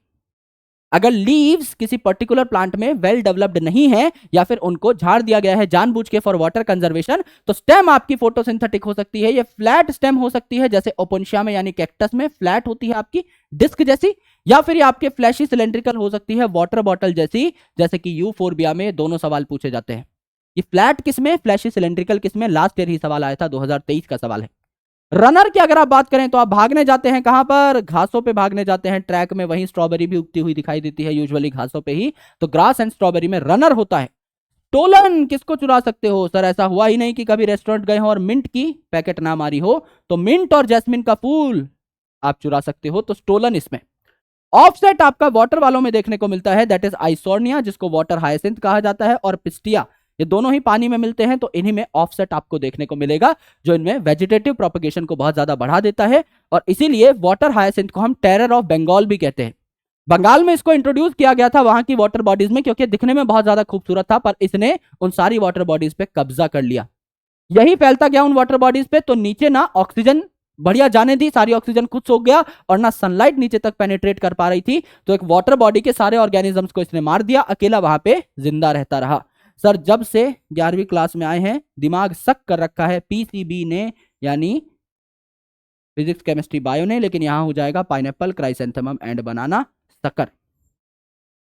लीफ मॉडिफिकेशन की अगर आप बात करें तो बहुत अच्छे अच्छे एग्जांपल्स हैं यहां पर। टेंड्रिल यानी बेल बनती है, सर अभी भी बनी थी, यस। जो आपकी टेंड्रिल बनी थी यहां पर जीजी में, यानी अंगूर में, ग्रेप वाइन में और गॉड्स में, वो स्टेम की मॉडिफिकेशन थी। यहां लीफ की मॉडिफिकेशन है किसमें? मटर में, यानी मटर की जो बेल है it is a leaf modification, अलग से याद रखना है। सिमिलरली जो स्पाइन बने थे, यहां जो कांटा लगा था वो आपका बहुत मोटा कांटा था, स्टेम की मॉडिफिकेशन से बना हुआ। बीसी में यानी बोगनविलिया और सिट्रस में यहां जो कांटा बनता है ये आपका लीफ से बनता है, यानी कैक्टस के अंदर जो कांटा है। अब कैक्टस की लीफ तो कांटा बन गई, तो स्टेम को ही फोटोसिंथेसिस करना पड़ेगा ना, स्टेम को ही तो फोटोसिंथेसिस करना पड़ेगा, इसीलिए स्टेम फोटोसिंथेटिक हुई थी। स्टोरेज मेरे दोस्त, ये जो आपकी लीफ है ये फूड स्टोर कर सकती है। आप जो प्याज और लहसुन खाते हैं ये एक्चुअल में स्टोर्ड फूड ही है, जो कि एक लीफ का मॉडिफिकेशन है। ऑस्ट्रेलियन अकेशिया, ऑस्ट्रेलियन अकेशिया एक स्पेशल टाइप का प्लांट है, जहां पर लीफ जो है ये आपकी बहुत ही छोटी है। जो लीफ है ये आपकी बहुत छोटी है, तो पेटियोल जो है, लीफ की डंडी जो है, लीफ जो है इसमें एक डंडी भी होती है, ये आपकी मेन लीफ है। ये जो चौड़ा वाला भाग है ये आपका फोटोसिंथेटिक होता है। इस चौड़े वाले भाग का काम है फोटोसिंथेसिस करना। लेकिन ये चौड़ा वाला भाग अगर बहुत छोटा है तो ये जो आपका पेटियोल है, ये जो आपकी डंडी है, ये आपकी क्या हो जाएगी, बहुत ज्यादा एक्सपेंड कर जाएगी, हरी भरी हो जाएगी और आपका ये फोटोसिंथेसिस करने लगेगी। तो ये पर्टिकुलर केस कहां देखने को मिलता है, ऑस्ट्रेलियन अकेशिया में, जहां पेटियोल एक्सपेंड होकर फोटोसिंथेसिस करने लग पड़ता है। ये सवाल पूछा जा सकता है। देन आपका वीनस फ्लाई ट्रैप का आपने नाम सुना था, चैप्टर प्लांट किंगडम के एंड में बताया था। वीनस फ्लाई ट्रैप जो कि फ्लाइज को ट्रैप कर लेता है, इंसेक्टिवोरस, और ब्लैडर वर्ट जो कि मार मार के इंसेक्ट्स को एक ब्लैडर में रख लेता है। तो जो ब्लैडर वर्ट का ब्लैडर है और जो वीनस फ्लाई ट्रैप का ट्रैप है, ये भी मॉडिफाइड लीफ है। ये सारी की सारी मॉडिफिकेशन अभी आपके सिलेबस में नहीं है, बट फिर भी इनको एक बार देखना जरूरी है, बिकॉज इनसे सवाल अगर पूछ लिया तो हम सॉल्व कर पाए, बेहतर तरीके से सॉल्व कर पाए, ये हमारा पर्पस होना चाहिए। करेक्ट। अब देखिए दोस्त, parts of leaves, root done, stem done, leaf पे आ जाते हैं। अगर आप लीफ की बात करें तो मेनली इसके 3 पार्ट होते हैं। भाई मैंने आपको बताया, ये अगर आपकी स्टेम है, ये अगर आपकी स्टेम है, तो इस स्टेम पे नोड पाया जाएगा और इस नोड से निकलती है लीफ। ये जो नोड है इससे निकलती है आपकी लीफ, ये निकली आपकी लीफ। करेक्ट। और जहां से लीफ निकलेगी इसके एक्सिल पे पाया जाएगा बड, जिसे एक्सिलरी बड कहा। ये आपका नोड है जहां से लीफ अराइज हो रही है। एंड यहां पर लीफ के 3 पार्ट हैं। पहला आपका लीफ का बेस जो कि लीफ को स्टेम से अटैच करेगा। ये जो पत्ती है ये डाली से ही तो निकलती है, ब्रांच से ही तो निकलती है। तो आपका लीफ को स्टेम से या ब्रांच से अटैच करने के लिए जो गोल मटोल सा पार्ट है, इसको हम लोगों ने क्या कह डाला, इसको हम लोगों ने नोड कह डाला। उसके बाद आपकी छोटी सी डंडी जो इस लीफ को फड़फड़ाने में हेल्प करती है, इसको हमने पेटियोल कह डाला।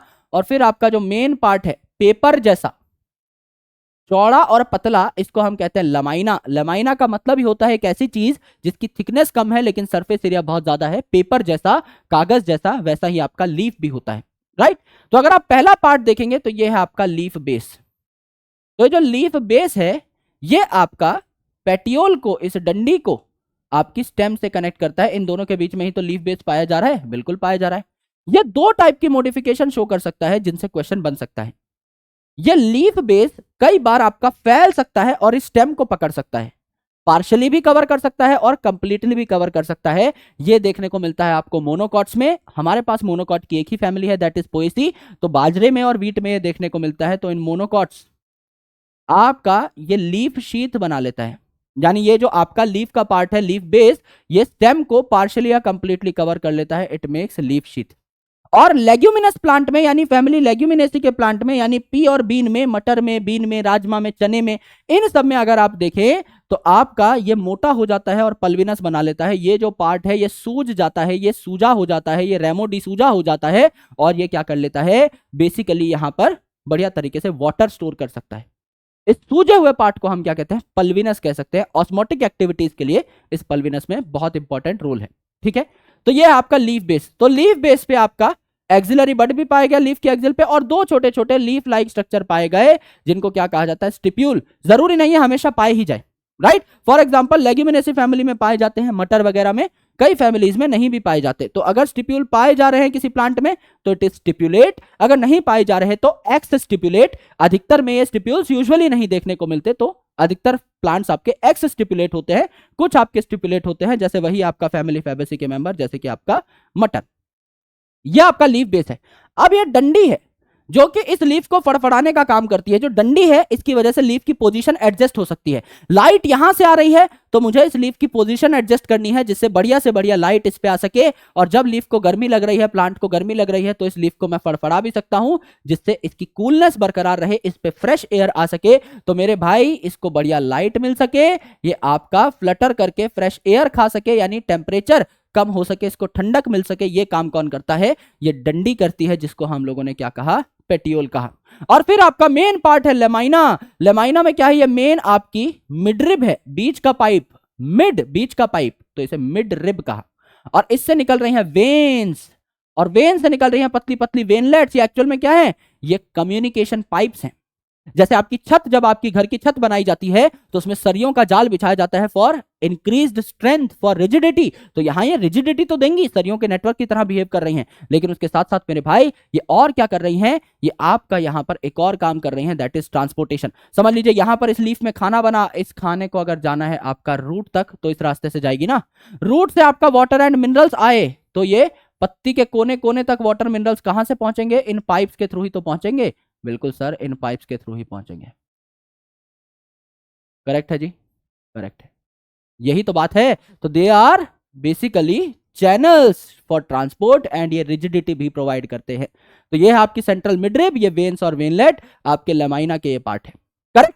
अब हम बात करते हैं टॉपिक की, दैट इज वेनेशन। नाम से पता लग रहा है वेनेशन। वेनेशन में क्या शब्द है? वेन्स। तो वेन्स और वेनलेट्स का जो अरेंजमेंट है एक पत्ती के ऊपर, इसको वेनेशन कहा जाता है। जैसे यहां पर ये जो वेन्स और वेनलेट है ये आपस में टकरा रही हैं, नेटवर्क बन रहा है, तो यह है रेटिकुलेट वेनेशन। डाइकॉट में देखने को मिलती है। डाइकॉट और मोनोकॉट में सीधा फर्क करना है, पत्ती उखाड़ करके देख लीजिए, आपको पता लग जाएगा कि अगर रेटिकुलेट वेनेशन है, वेन्स और वेनलेट्स आपस में टकरा रही हैं तो डाइकॉट, अगर वेन्स और वेनलेट्स आपस में नहीं टकरा रही हैं, पैरेलल है एक दूसरे के, एक दूसरे से नहीं टकरा रही हैं, तो पैरेलल वेनेशन मोनोकॉट में देखने को मिल जाएगी। अगला पॉइंट, फाइलोटैक्सी। फाइलोटैक्सी में शब्द आ रहा है फिल, और phyll is a word which is related to leaf. अभी प्लांट किंगडम पढ़ चुके हैं, स्पोरोफिल पढ़ा था, वहां पर पत्ती को ही कह रहे थे। यहां पर अगर आप देखें तो पत्ती जो है, इनमें मेजर सेल्स क्या होते हैं? मीजोफिल। मेजर पिगमेंट क्या होता है? Chlorophyll. Phyll is a word which is related to leaf. तो लीफ जो है इसका अरेंजमेंट क्या है? एक पर्टिकुलर स्टेम पे, एक ब्रांच पे, इसको हम कहते हैं फाइलोटैक्सी। यानी ये जो पत्ते हैं ऑल्टरनेट भी हो सकते हैं, यानी एक नोड से एक पत्ता राइज हो सकता है। अगर ये आपका एक स्टेम है तो एक नोड से एक पत्ता, अगले नोड से एक पत्ता, एक नोड से एक पत्ता, अगले नोड से एक पत्ता, ऑल्टरनेट, टिक टिक टिक टिक, एक यहां एक यहां एक यहां एक यहां, एक नोड से एक पत्ता उग रहा है, तो ऑल्टरनेट मैनर में उग रहा है, एक लीफ फ्रॉम वन नोड। यह आपको देखने को मिलता है किसमें? एमएससी में। अगर समझ लीजिए, भगवान ना करे अगर आपका सिलेक्शन नीट में नहीं हुआ तो आप क्या करेंगे? साइंटिस्ट बनेंगे sir, BSc MSc PhD post doc करेंगे, तो एमएससी इज योर अल्टरनेटिव। तो यहां पर क्या है आपका? Mustard, sunflower and your China rose, इनमें अल्टरनेट अरेंजमेंट है। अपोजिट, एक नोड से दो पत्ते निकल रहे हैं अपोजिट दिशा में, ये आपका नोड है, दोनों साइड पत्ता, ये आपका नोड है, दोनों साइड पत्ता, ये आपका नोड है, दोनों साइड पत्ता, एक नोड से दो लीफ निकल रहे हैं अपोजिट दिशा में।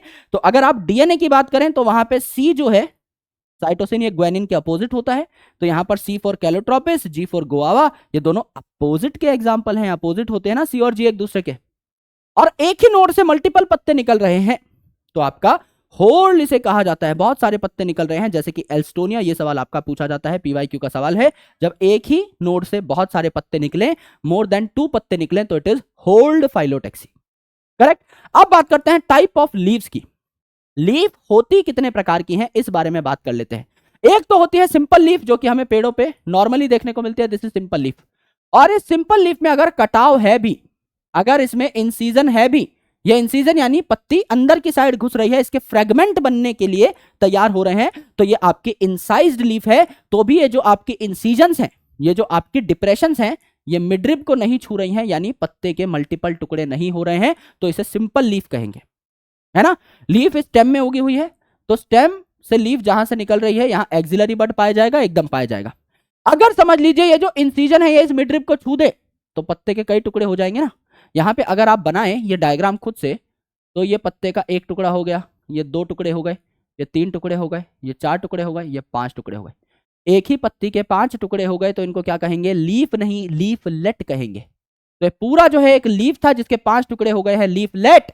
सबसे इंपॉर्टेंट पहचान क्या है लीफ या लीफलेट की? ये जो 5 लीफलेट होंगे, जो 5 लीफलेट हैं, इन सभी पे खुद का बड नहीं है।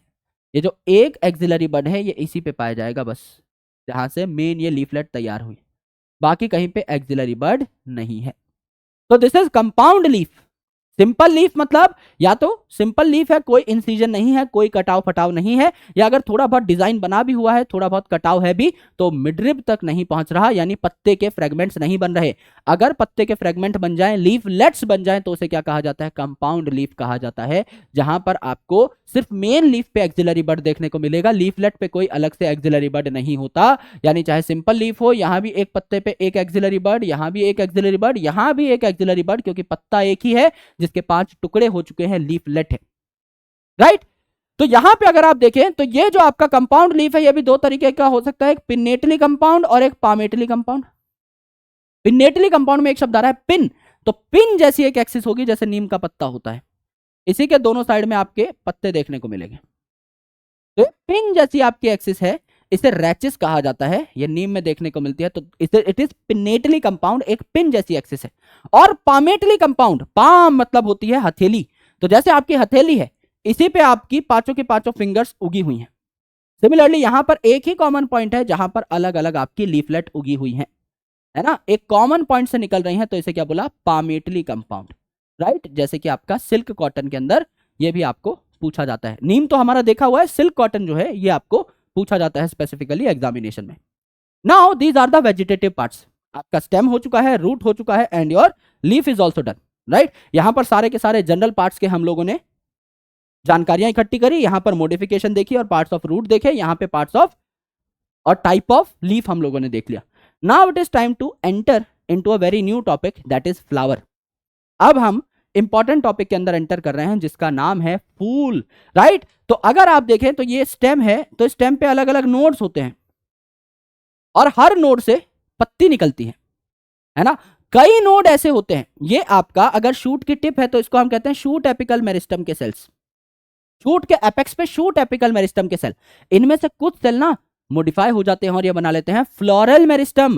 फ्लोरल मेरिस्टम मतलब ऐसा मेरिस्टम, ऐसे डिवाइड करने वाले सेल जिनसे फ्लोरल पार्ट बनेंगे, फ्लावर के पार्ट बनेंगे, इन्हें फ्लोरल मेरिस्टम कहा जाता है। तो ये फ्लोरल मेरिस्टम के जो सेल हैं इनके अलग अलग नोड से फूल के अलग अलग पार्ट आपको बनते हुए दिखाई देंगे, जैसे कि आपके कैलिक्स यानी सेपल, आपके कोरोला यानी आपके पेटल, आपका एंड्रोशियम एंड गाइनोशियम यानी मेल और फीमेल पार्ट, ये चारों आपको बनते हुए दिखाई दे, ये चारों बनते हुए दिखाई देंगे। ये नोड्स जो हैं पास पास आ जाएंगे, क्योंकि फूल जो है उसमें आपको ऐसा लगता है कि एक ही पॉइंट से सारे के सारे पार्ट्स अराइज हो रहे हैं फ्लावर के, तो ये जो आपके नोड्स हैं ये पास पास आ जाएंगे, यानी एक्सिस कंडेंस हो जाएगी, इंटरनोड छोटे छोटे हो जाएंगे, ऐसा लगेगा कि ये सारे के सारे पार्ट्स एक ही पॉइंट से अराइज हो रहे हैं, इसे हम फ्लावर कह देते हैं, राइट। तो फ्लावर शूट का पार्ट है, तो it is called as a modified shoot.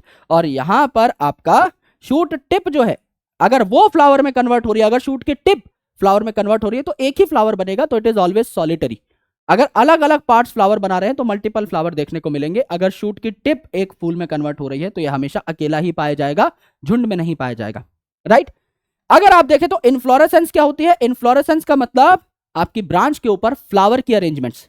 तो इन्फ्लोरेसेंस जो है it can be racemose, racemose यहां पर मतलब अनलिमिटेड ग्रोथ हो सकती है एक्सिस की।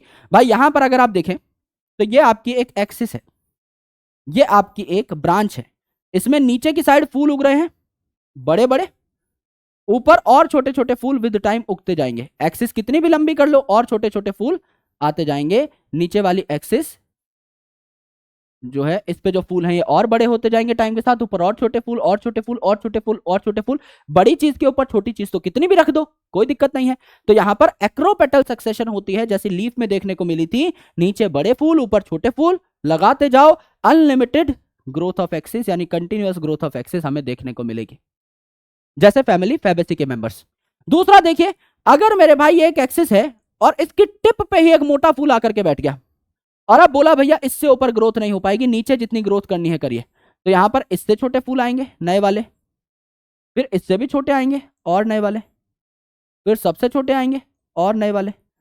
तो यंगेस्ट फूल जो है ये यहां बेस पे है, इसके बाद एक्सिस और नहीं बढ़ सकती, तो लिमिटेड ग्रोथ ऑफ एक्सिस होगी। और बेसी पेटल यहां पर सक्सेशन है, यानी यंगेस्ट फूल जो था बेस पे था, सबसे मोटा फूल सबसे ऊपर जाके बैठ गया और बोला है नीचे जितनी जगह दी है इसमें ग्रोथ करनी है तो करो वरना मत करो, तो लिमिटेड यहां पर ग्रोथ हो जाती है एक्सिस की। इसे क्या कहते हैं, साइमोज इन्फ्लोरेसेंस कहते हैं। तो रेसिमोज में इनफाइनाइट ग्रोथ और साइमोज में आपकी फाइनाइट ग्रोथ देखने को मिलती है। तो ये एक फ्लावर है जो आपको यहां पर देखने को मिला। इसके मेन पार्ट क्या है भैया, ये तो वो स्टेम है जिससे आपका फूल उग रहा है, ये वो स्टेम है या वो ब्रांच है। यहां से जो डंडी है जिसके ऊपर फूल अटैच है, इस डंडी को हम लोगों ने कहा रिसेप्टिकल, या फिर आपका यहां पर हमने क्या कहा, सॉरी स्टॉक या पेडिसेल कह दिया। स्टॉक यानी डंडी और पेडिसेल, ये जो स्टॉक है इसका ऊपर वाला पार्ट सूजा हुआ पार्ट इसे कहते हैं हम रिसेप्टिकल। रिसेप्टिकल यानी जहां सारे पार्ट्स रिसीव हों तो रिसेप्टिकल, और थैलेमस भी इसको कहा जाता है। ये जो थैलेमस है इसके ऊपर सबसे बाहर पाए गए आपके सेपल, इसके अंदर की साइड पेटल, इसके अंदर की साइड एंड्रोशम और सेंटर पे गाइनोशम। तो इनको बाहर से अंदर की साइड ऑब्जर्व किया जाता है। तो सबसे पहले कैलिक्स, कोरोला, फिर एंड्रोशम, फिर गाइनोशम। तो कंफ्यूजन ना हो इसीलिए हमने एक ट्रिक बनाई है, काली चरण आ गया, के फॉर काली, सी फॉर चरण, A for uh, ji for गया। काली चरण आ गया तो कैलिक्स को हमेशा के से लिखेंगे काली, सी चरण, A that is androecium, G that is gynoecium. क्योंकि अगर आप एक फूल का स्ट्रक्चर देखें, अगर ये आपकी कली है, गुलाब की कली है, तो इसमें हरे भरे जो आपके पत्ते हैं बाहर की साइड हैं, ये प्रोटेक्टिव होते हैं नेचर में। तो ये जो कैलिक्स हैं, ये जो सेपल हैं, प्रोटेक्टिव हैं, तो ये पेटल के बाहर है। और अंदर आपकी लाल कलर की कली की जो पंखुड़ियां हैं वो छुपी हुई हैं, यानी पेटल अंदर की साइड होता है। तो आपका सेपल सबसे बाहर, पेटल उसके अंदर, फिर मेल पार्ट, सेंटर पे सबसे आपकी क्या मिलता है, फीमेल पार्ट मिलता है। तो काली चरण आ गया, ये ट्रिक आप याद कर सकते हैं। तो यहां पर काली और चरण जो है मेरे दोस्त, यानी कैलिक्स और कोरोला जो है, इन्हें एक्सेसरी होल्ड कहा जाता है। रिप्रोडक्शन में इनका डायरेक्ट इन्वॉल्वमेंट नहीं है, गैमेट बनाने में डायरेक्ट इन्वॉल्वमेंट नहीं है, लेकिन जो आपके ए और जी है, मेल और फीमेल रिप्रोडक्टिव पार्ट या एसेंशियल पार्ट या रिप्रोडक्टिव पार्ट कहलाते हैं। इनका डायरेक्ट रोल जो है ये गैमेट फॉर्मेशन में है। जो एंड्रोशियम जो है इसमें आपका मेल गैमेट बनेगा और जो गाइनोशियम है इसमें फीमेल गैमेट बनेगा। So they are more essential part, reproductive part, और बाकी जो है एक्सेसरी है। एसेंशियल को छोड़ के जो बचा दैट इज एक्सेसरी। तो आपके जो फूल हैं इनमें अलग अलग प्रकार की सिमेट्री पाई जाती है। जैसे अगर आप काट के देखेंगे सरसों के फूल को, तो मल्टीपल एक्सिस पे आप इसे काट सकते हैं, यानी रेडियल सिमेट्री है।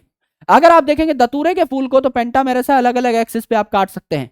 चिल्ली के फूल को यानी मिर्ची के फूल को आप देखेंगे तो अलग अलग एक्सिस पे आप काट सकते हैं, right. So these are radially symmetrical, जिसे प्यार से एक्टिनोमॉर्फिक कहा जाता है। एक्टिनोमॉर्फिक में प्लस का साइन आता है। प्लस का साइन मतलब, प्लस का साइन एक्चुअल में देखें तो एक एक्सिस, दो एक्सिस। प्लस का साइन का मतलब है एक से ज्यादा एक्सिस पे आप इन्हें काट सकते हो। तो प्लस का साइन यहां पर लगता हुआ दिखाई दिया, राइट। तो एग्जाम्पल क्या हो जाएगा, मस्टर्ड यहां काटा हुआ है, दतूरा यहां काटा हुआ है, चिल्ली यहां काटी हुई है, तो याद रखने की जरूरत नहीं है। जाइगोमॉर्फिक यानी बायलेटरली सिमेट्रिकल, एक ही एक्सिस है जिस पे चीजों को काटा जा सकता है दो भागों में। तो एक एक्सिस हमने परसेंटेज के साइन से ड्रॉ कर दी, एक ही डंडा वहां पर लगा हुआ है। तो यहां आपके एग्जांपल्स हो जाते हैं पीजी कॉलेज बंद, यानी पी गुलमोहर बीन केसिया, पी गुलमोहर बीन केसिया, पीजी कॉलेज बंद। आपका यहां पर 4 एग्जांपल्स हो जाते हैं। जैसे अगर आप पत्ता देखें, ये वाला, ये अगर आप पत्ता देखें तो ये आपका मटर का पत्ता है। तो इसको आप दो भागों में सिर्फ ऐसे काट सकते हैं, ऐसे नहीं काट सकते, क्योंकि दिल जैसा जो स्ट्रक्चर बना है ये अनइक्वली कटेगा ऐसे। तो एक ही एक्सिस है जिस पे आप काट सकते हैं इस मटर के फूल को। तो ये है आपका क्या, जाइगोमॉर्फिक। और मेरे दोस्त एसिमेट्रिकल क्या हो जाएगा, काना। समझ लीजिए भाई, यहां पर मैंने एक स्ट्रक्चर बनाया, यहां पे एक आंख है, एक आंख नहीं है, तो एसिमेट्रिकल स्ट्रक्चर हुआ ना, इसको क्या कहेंगे, काना। तो कैना इज अ फ्लावर जो कि आपका बहुत इरेगुलर सा होता है, तो इसको आप नहीं काट सकते किसी भी एक्सिस से दो इक्वल भागों में। तो दिस इज कैना, अलग से आपको याद हो जाएगा। अब देखिए, एक फूल में 4 इंपॉर्टेंट पार्ट्स हैं, कैलिक्स, कोरोला, एंड्रोशियम, गाइनोशियम।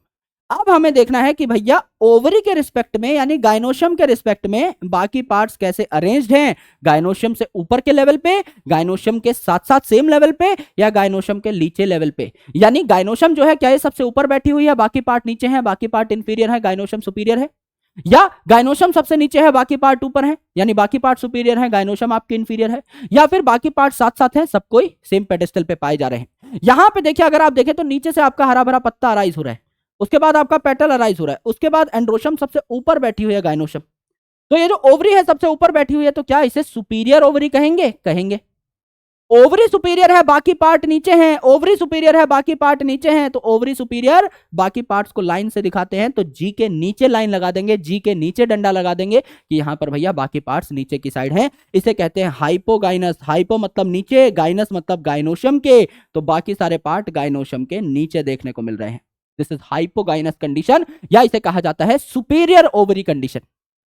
किसमें देखने को मिलेगा ये भाई, गाइनोशियम सबसे ऊपर है, बाकी पार्ट नीचे हैं, बाकी पार्ट नीचे। नीचे आप जब भी घर से बाहर जाते हैं किसको नीचे करके जाते हैं, एमसीबी को, यानी मस्टर्ड, चाइना रोज, ब्रिंजल को। ये तीनों जो है इनमें क्या देखने को मिलेगा, बाकी पार्ट्स डाउन देखने को मिलेंगे।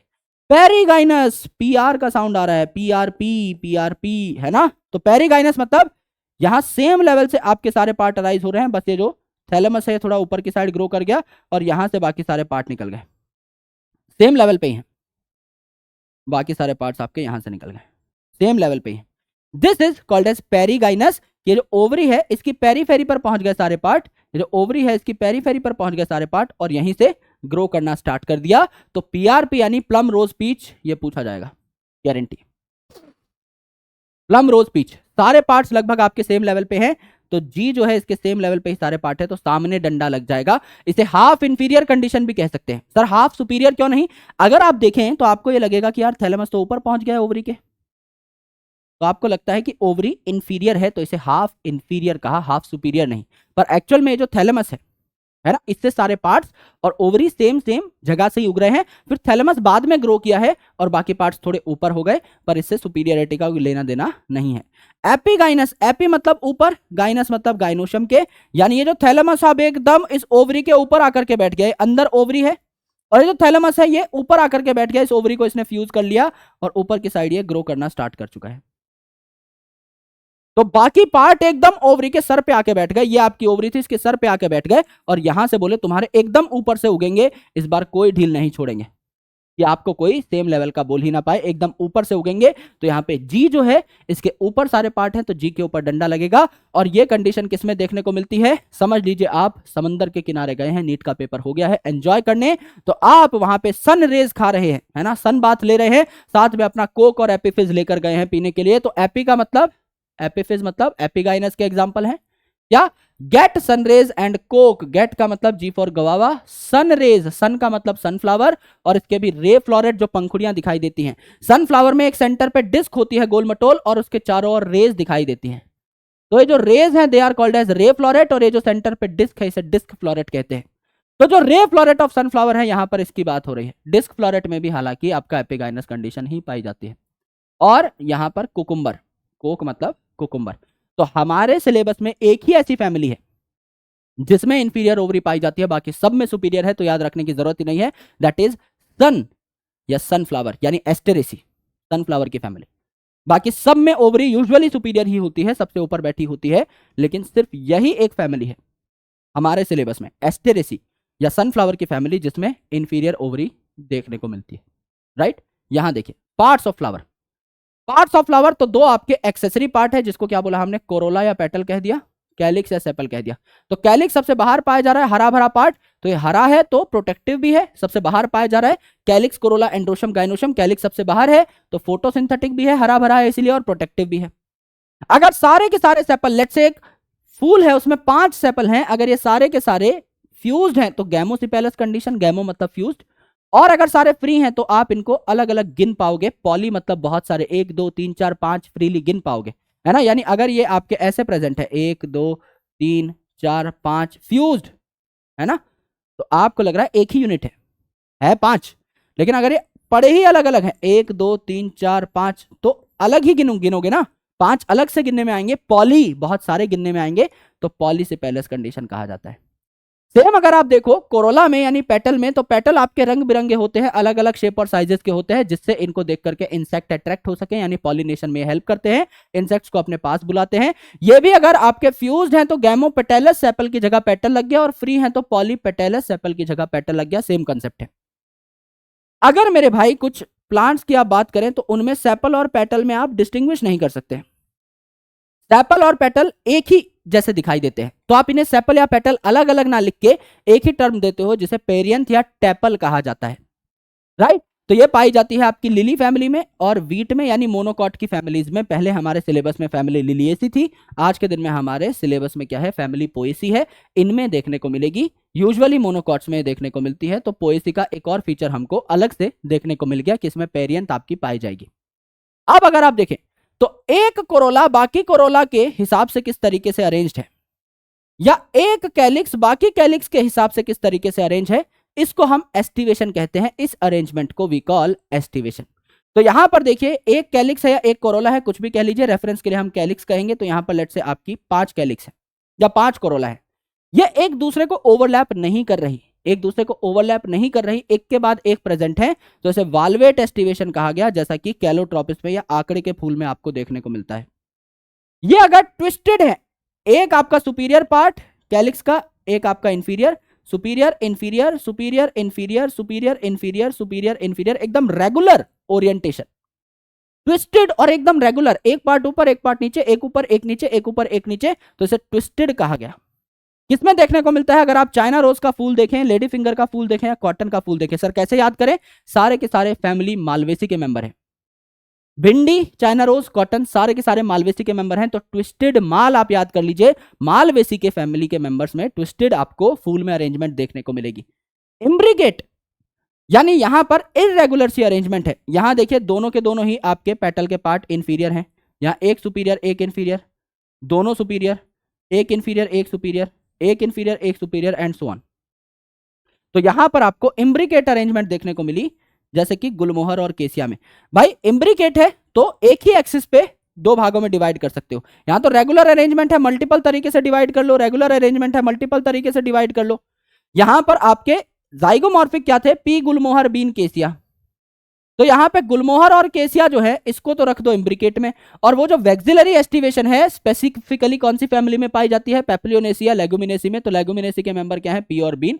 तो चार में से दो वहां रख दो, पी और बीन, गुलमोहर केसिया बचे हो यहां रख दो, याद करने की जरूरत ही नहीं है ना। तो इम्ब्रिकेट जो है इसमें आ गया गुलमोहर और केसिया। वैक्सिलरी में क्या होता है, 5 पेटल पाए जाते हैं। सबसे बड़ा जो पेटल है सबसे नीचे की साइड, इसे कहते हैं स्टैंडर्ड या वैक्सिलम। वैक्सिलम इसे कहा इसीलिए, नाम वैक्सिलरी है इस एस्टिवेशन का। साइड में दो हैं जिनका नाम है लिटरल विंग, और सबसे नीचे हैं दो कील जो कि आपस में फ्यूज हैं, तो यहां ब्रैकेट लग जाएगा। तो एक आपका स्टैंडर्ड फ्री है, दो आपके विंग फ्री हैं, दो आपकी कील फ्यूज है आपस में, तो ब्रैकेट लग जाएगा पी और बीन में, यानी फैमिली पेप्लियोनेसी में या लेग्यूमिनेसी में ये अरेंजमेंट देखने को मिलेगी। एकदम स्पेशल फीचर है फैमिली लेग्यूमिनेसी का। अब देखिए एसेंशियल पार्ट्स। अभी तक तो हम लोगों ने वो पार्ट्स पढ़े विच आर एक्सेसरी, कैलिक्स और कोरोला। एक सेकंड भाई, नीचे गिर गया है ये पाइप, आई आई ओके बच गया। हाँ, तो अभी तक हमने वो पार्ट्स देखे थे जो कि एक्सेसरी थे, कैलिक्स और कोरोला। अब हम वो पार्ट्स देखेंगे जो एसेंशियल है, रिप्रोडक्टिव है, that is androecium and gynoecium. हालांकि इन पार्ट्स की स्टडी, यहां तक की जो आपकी स्टडी है, ये आपको chapter sexual reproduction of flowering plant में भी आगे देखने को मिल जाएगी, बिकॉज ये बहुत जनरल चीजें हैं और ये बार बार रिपीट होती हैं। जब आप sexual reproduction in flowering plants पढ़ेंगे तो इन चीजों के बिना आप आगे बढ़ ही नहीं सकते। ये चीजें आपको चाहिए ही चाहिए होंगी, विदाउट एनी डाउट आपको ये पढ़नी ही पड़ेंगी। तो मेरे भाई एंड्रोशम जो है ये क्या होता है, जैसे कैलिक्स क्या था, एक फूल में जितने भी सेपल्स हैं सब मिला के कैलिक्स कहलाते हैं। कोरोला क्या था, एक फूल में जितने भी पेटल्स हैं सब मिला के कोरोला कहलाते हैं। एंड्रोशम क्या है, एक फूल में जितने भी मेल रिप्रोडक्टिव पार्ट है आपके स्टेमन है वो मिला के एंड्रोशम कहलाएंगे। गाइनोशम क्या है, एक फूल में जितनी भी पिस्टिल या कार्पल है वो मिला करके क्या कहलाएंगी, आपकी गाइनोशम कहलाएंगी। तो जितने भी स्टेमन्स हैं एक पर्टिकुलर फूल में ये मिला करके एंड्रोशम कहलाते हैं। तो ये एक स्टेमन है, इसमें ऊपर एक स्ट्रक्चर है गोल मटोल, इसे कहा एंथर, और नीचे कहा फिलामेंट, नीचे कहा फिलामेंट, राइट। ये गोल मटोल एंथर और ये लंबी सी डंडी लॉन्ग और स्लेंडर फिलामेंट। अगर ये स्टेमन स्टेराइल है, यानी अगर इसमें बढ़िया तरीके से एंथर के अंदर पॉलन ग्रेन नहीं बन रहे हैं, मेल गैमेट नहीं बन रहे हैं, तो इसको स्टेराइल कहा जाएगा। स्टेराइल स्टेमन को कहा जाता है स्टेमिनोड, यानी यहां कुछ नहीं है, राइट। अगर आप इस एंथर की शक्ल देखें तो इस एंथर में दो लोब्स पाए जाते हैं, एक ये लोब और एक ये लोब, तो इसे बायलोब्ड स्ट्रक्चर कहा जा सकता है। दो लोब है तो इसे बायलोब्ड स्ट्रक्चर कहा जा सकता है। और हर लोब में दो दो कंपार्टमेंट हैं, हर लोब में दो दो कंपार्टमेंट हैं। तो every lobe is dithecous, every lobe में दो थीका है, दो कंपार्टमेंट और हैं, तो डायथीकस। हर लोब में दो थीका, तो टोटल थीका कितने हुए, 4 थीका हुए। इन 4 थीका को आगे चल के पॉलन सैक्स कहेंगे, यानी ऐसी बोरियां, ऐसे सैक्स, ऐसे कंपार्टमेंट जिनमें पॉलन्स रखे जाते हैं, इन्हें पॉलन सैक्स कहा जाएगा। तो इनमें पॉलन बनेंगे, इनमें मेल गैमेटोफाइट बनेगा। तो ये जो मेरे दोस्त आपका नीचे वाला पार्ट है फिलामेंट का, ये जो आपका स्टेमन है कहां अटैच हो सकता है, पेटल के साथ भी अटैच हो सकता है, जैसे कि आए बैंगन में एपीपेटैलस इसको कहा जाता है, या ये आपका टेपल से यानी पेरियंथ से भी अटैच हो सकता है। तो पेरियंथ तो हमें देखने को ही लिली में मिली थी, मोनोकॉट्स में, तो ये आपका एपीटेपेलस या एपीफाइलस कंडीशन भी कहला सकता है। पेरियंथ से फ्यूज है तो फाइलस बोल दिया, टेपल से फ्यूज है तो टेपलस भी बोल दिया, दोनों सेम ही चीज है। अब ये जो आपके स्टेमन्स हैं ये कई सारे हो सकते हैं और ये फ्री हो सकते हैं। बहुत सारे आपके स्टेमन्स हैं और फ्री हैं, तो लोटस में पाए जाएंगे पॉलीएंड्रस, बहुत सारे गिन पा रहे हो आप एक एक, तो ये फ्री हैं। या फिर ये फ्यूज्ड भी हो सकते हैं, अगर फ्यूज्ड होकर के एक ही बंडल बना रहे हैं, एक ही गुच्छा बना लिया है, 10 आपके स्टेमन है, फ्यूज होकर एक ही बंडल बना लिया है, तो आपका क्या हुआ, मोनो अडल्फस। मोनो का मतलब सिंगल, अडल्फस का मतलब बंडल, चाइना रोज में देखने को मिलता है, सारे के सारे आपके साथ पाए जाते हैं। Diadelphous is a specific condition, paper में पूछी जाती है। 2 बंडल्स पी में यानी मटर में देखने को मिलते हैं, फैमिली फेबेसी में। यहां 9 जो आपके स्टेमन है साथ पाए जाते हैं फ्यूज्ड, तो 9 एक साथ और एक अकेला फ्री पाया जाता है, तो 2 बंडल हो गए। एक बंडल में 9 स्टेमन है, दूसरे में एक ही स्टेमन है, तो अल्टीमेटली डायअडल्फस। और पॉलीअडल्फस 2 से भी ज्यादा बंडल आपके पाए जाते हैं सिट्रस में। और कई बार ऐसा होता है कि एक ही फूल में जो स्टेमन्स है इनकी लेंथ अलग अलग है। एक ही फूल में अलग अलग साइज के स्टेमन है, क्योंकि इनकी ये जो डंडी है, ये जो आपकी फिलामेंट है, इनकी लेंथ अलग अलग है। जैसे अगर 4 स्टेमन है तो 2 की लंबाई ज्यादा, 2 की लंबाई कम। सिमिलरली यहां पर हमको देखने को मिलता है मस्टर्ड, है ना, मस्टर्ड और साल्विया में ये कंडीशन देखने को मिलती है। तो साल्विया में अगर 4 आपके स्टेमन्स है तो 2 बड़े 2 छोटे। यहां पर अगर मस्टर्ड की आप बात करें तो यहां पर आपको 6 स्टेमन्स देखने को मिलते हैं, जो मैं आपको पढ़ाऊंगा। तो इसमें से 2 अलग साइज के हैं और 4 अलग साइज के हैं। तो टेट्राडाइनामस कंडीशन कही जाती है। यहाँ पे 4 अलग साइज के होते हैं और 2 आपके अलग साइज के होते हैं। तो मस्टर्ड के अंदर ये केस देखने को मिलता है, यानी फैमिली ब्रेसिकेसी में। अगर आप गाइनोशियम की बात करें तो गाइनोशियम क्या है? It is a group of pistil. तो ये एक पिस्टिल है या ये एक कार्पल है आपके फीमेल के अंदर, तो ये आपका एक ग्रुप ऑफ पिस्टिल जो है ये मिलकर के गाइनोशियम बनाएगा, सिंगल पिस्टिल है। तो यहां पे एक ऐसा प्लेटफॉर्म जिस पे आकर के पॉलन ग्रेन लैंड करेगा, इस लैंडिंग चौड़े से प्लेटफॉर्म को हमने क्या कहा? स्टिग्मा। बीच की जो ट्यूब लाइक स्ट्रक्चर है इसको हम लोगों ने क्या कहा? स्टाइल। और नीचे जो गोल मटोल स्ट्रक्चर है इसको हम लोगों ने क्या कहा? ओवरी। इस ओवरी के अंदर पाया जाता है कुशन लाइक स्ट्रक्चर जिसको हम कहते हैं प्लेसेंटा, और इस प्लेसेंटा के ऊपर आपके ओव्यूल पाए जाते हैं जो आगे चल के सीड में कन्वर्ट होंगे। तो फ्लैट कुशन लाइक स्ट्रक्चर है जिसको प्लेसेंटा कहा, और इस प्लेसेंटा के ऊपर सीड लाइक स्ट्रक्चर बनेंगे, यानी ओव्यूल पाया जाएगा जो कि आपका सीड में कन्वर्ट होगा, राइट। तो आपके एक फूल में अगर मल्टीपल कार्पल्स पाई जा रही हैं, मल्टीपल कार्पल्स भी पाई जा सकती हैं, तो ये सिन कार्पस भी हो सकती हैं, सारी की सारी फ्यूज्ड भी हो सकती हैं आपस में, जैसे मस्टर्ड और टोमेटो के अंदर। और ये एपोकार्पस भी हो सकती हैं, फ्री भी हो सकती हैं, जैसे लोटस और रोज के अंदर। तो लोटस में आपके ये भी फ्री थे, स्टेमेंस भी, और आपकी कार्पल्स भी फ्री हैं। तो एक ही एग्जांपल आप याद कर सकते हो, लोटस आपको साथ साथ याद होता चला जाएगा। तो मेरे भाई आपका ये जो ओव्यूल है ये आगे चल के सीड में कन्वर्ट होगा, ये जो ओवरी है आगे चल के फ्रूट में कन्वर्ट होगी, और प्लेसेंटा एज इट इज रहेगा। तो मेरे भाई अगर आप किसी फ्रूट को देखें, जैसे अगर मैं मटर को देख रहा हूं, तो मटर की फली जो है ये फ्रूट है, इस फ्रूट के अंदर सीड पाए जा रहे हैं। तो ये सीड एक्चुअल में कहां पाए जा रहे हैं? प्लेसेंटा के ऊपर ही तो पाए जा रहे हैं। तो ये जो आपकी बीच की डंडी है ये प्लेसेंटा ही तो हुई। तो सीड की अरेंजमेंट कैसी है प्लेसेंटा के ऊपर? इसको भी प्लेसेंटेशन कहते हैं। या ओव्यूल की अरेंजमेंट कैसी रही होगी प्लेसेंटा पे? इसको हम प्लेसेंटेशन कहते हैं। एक ही तो बात है, ये ओव्यूल आगे चल के सीड ही तो बनेगा। तो चाहे आप कह दो ओव्यूल की अरेंजमेंट प्लेसेंटा पे कैसी है, या आप फ्रूट को देख लो और कह दो सीड की अरेंजमेंट प्लेसेंटा पे कैसी रही होगी, इसी को तो प्लेसेंटेशन कहते हैं। तो 5 इंपॉर्टेंट टाइप की प्लेसेंटेशन आपको देखने को मिलती है यहां पर। पहली जो आपकी प्लेसेंटेशन है दैट इज मार्जिनल, यानी यहां सीड्स जो है आपके मार्जिन पे पाए जाएंगे, जैसे मटर के अंदर। ये जो आपका मटर का खोखा है, जिस साइड सीड नहीं प्रेजेंट, इस साइड के रिज को, इस साइड की इस धार को हम लोग डॉर्सल सचर कहते हैं। और जिस साइड आपके सीड मौजूद है, इस साइड की धार को, इस साइड की जो डंडी सी बन रही है, इसको हम क्या कहते हैं? वेंट्रल सचर। इस वेंट्रल सचर पे ये सीड पाए जाते हैं इन 2 रोज। आप कभी मटर को छील के देखेंगे तो दोनों साइड आपके मटर देखने को मिलेंगे, 2 रोज में आपको मटर देखने को मिलेंगे। तो मटर is an example of marginal placentation. Axile, टमाटर को काट के देखिए, नींबू को काट के देखिए, मल्टीपल कंपार्टमेंट देखने को मिलेंगे आपको इस पर्टिकुलर फ्रूट में। और ये जो एक्सिस है इसके ऊपर सीड मिले, ये जो एक्सिस है इसके ऊपर सीड मिले, ये जो एक्सिस है इसके ऊपर सीड मिले, एक्सिस के ऊपर सीड मिले, तो एक्साइल प्लेसेंटेशन। चाहे टमाटर काट के देखो या लेमन काट के देखो या भिंडी काट के देखो, 5 कंपार्टमेंट देखने को मिलेंगे। तो भिंडी की फैमिली का ही मेंबर है चाइना रोज, मालवेसी का, तो याद करने की जरूरत नहीं है। अगला फ्री सेंट्रल। फ्री सेंट्रल मतलब फ्रीली सेंटर पे प्रेजेंट है सीड, कोई यहां पर कंपार्टमेंटलाइजेशन नहीं है। आपका जो फ्रूट है सिंगल लॉक्यूलर है, एक ही कंपार्टमेंट है, फ्री सेंट्रल, है ना। फ्रीली कौन घूमता रहता है सेंटर पे? डीपी, यानी हमारे PTI sir, PT sir, dianthus और प्रिमरोज, डीपी। पेराइटल, पेराइटल मतलब पेरीफेरी पे, पेराइटल पेरीफेरी पे, तो यहां पर पेरीफेरी पे आपके क्या पाए जाएंगे?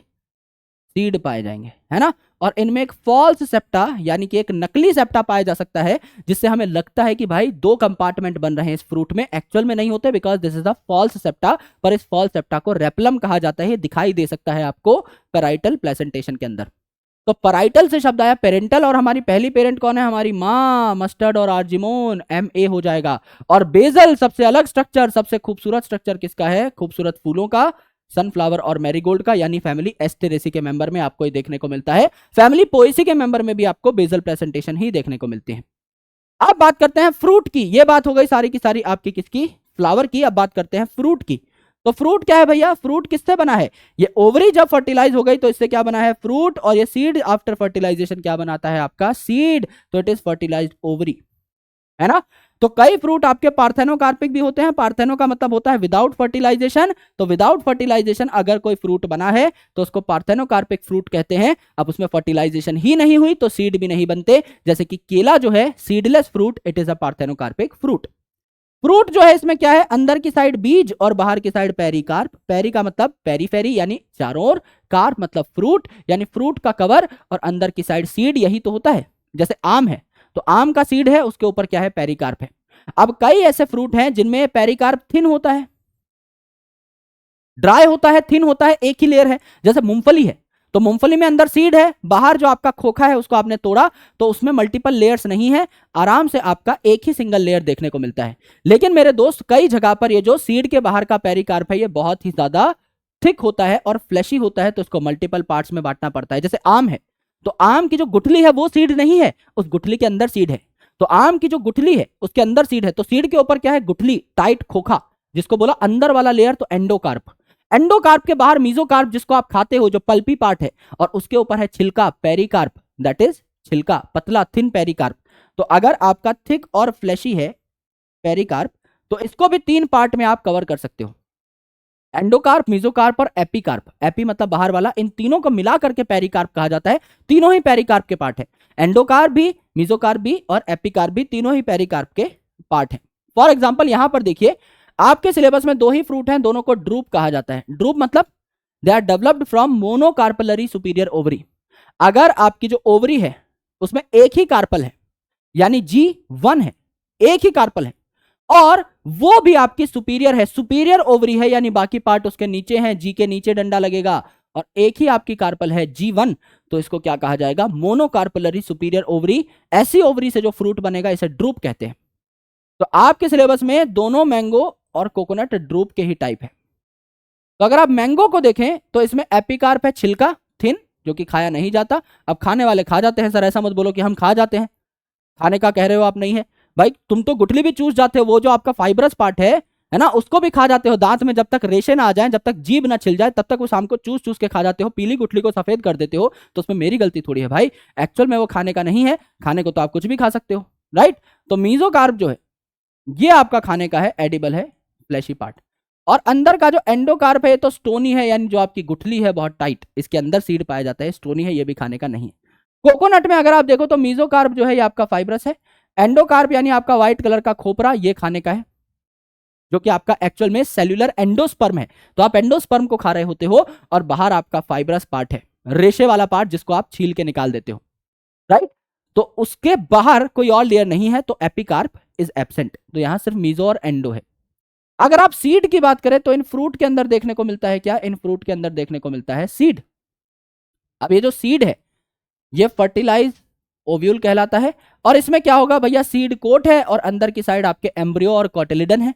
जैसे आपने चने का एक सीड लिया, इसको पानी में भिगोया, ऊपर का ये डार्क ब्राउन कलर का छिलका उतारा, तो ऐसा स्ट्रक्चर देखने को मिल जाएगा, है ना। अब अगर आप ये देखें, ये जो चना है इसमें सीड कोट जो है इसमें 2 लेयर होते हैं, आउटर टेस्टा और इनर टेगमेन। तो टेस्टा और टेगमेन नाम के 2 लेयर हैं। इस सीड कोट को आपने हटाया, इस सीड कोट को आपने हटाया तो ऐसा स्ट्रक्चर देखने को मिला।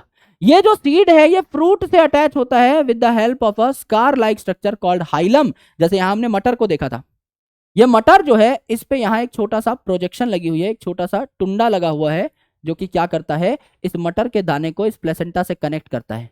तो जब आप मटर का बीज तोड़ेंगे, आराम से आज तोड़ करके देखेगा, मटर की एक फली खरीदिए और आराम से उसमें से मटर तोड़ करके देखे, तो मटर जिस जगह से आप तोड़ेंगे ना वहां पे एक निशान बना हुआ मिलेगा, वो निशान क्या है, हाइलम। तो ये हाइलम आपका सीड को कनेक्ट करता है किससे, प्लेसेंटा से, तो यहाँ हाइलम नाम का निशान मिलेगा।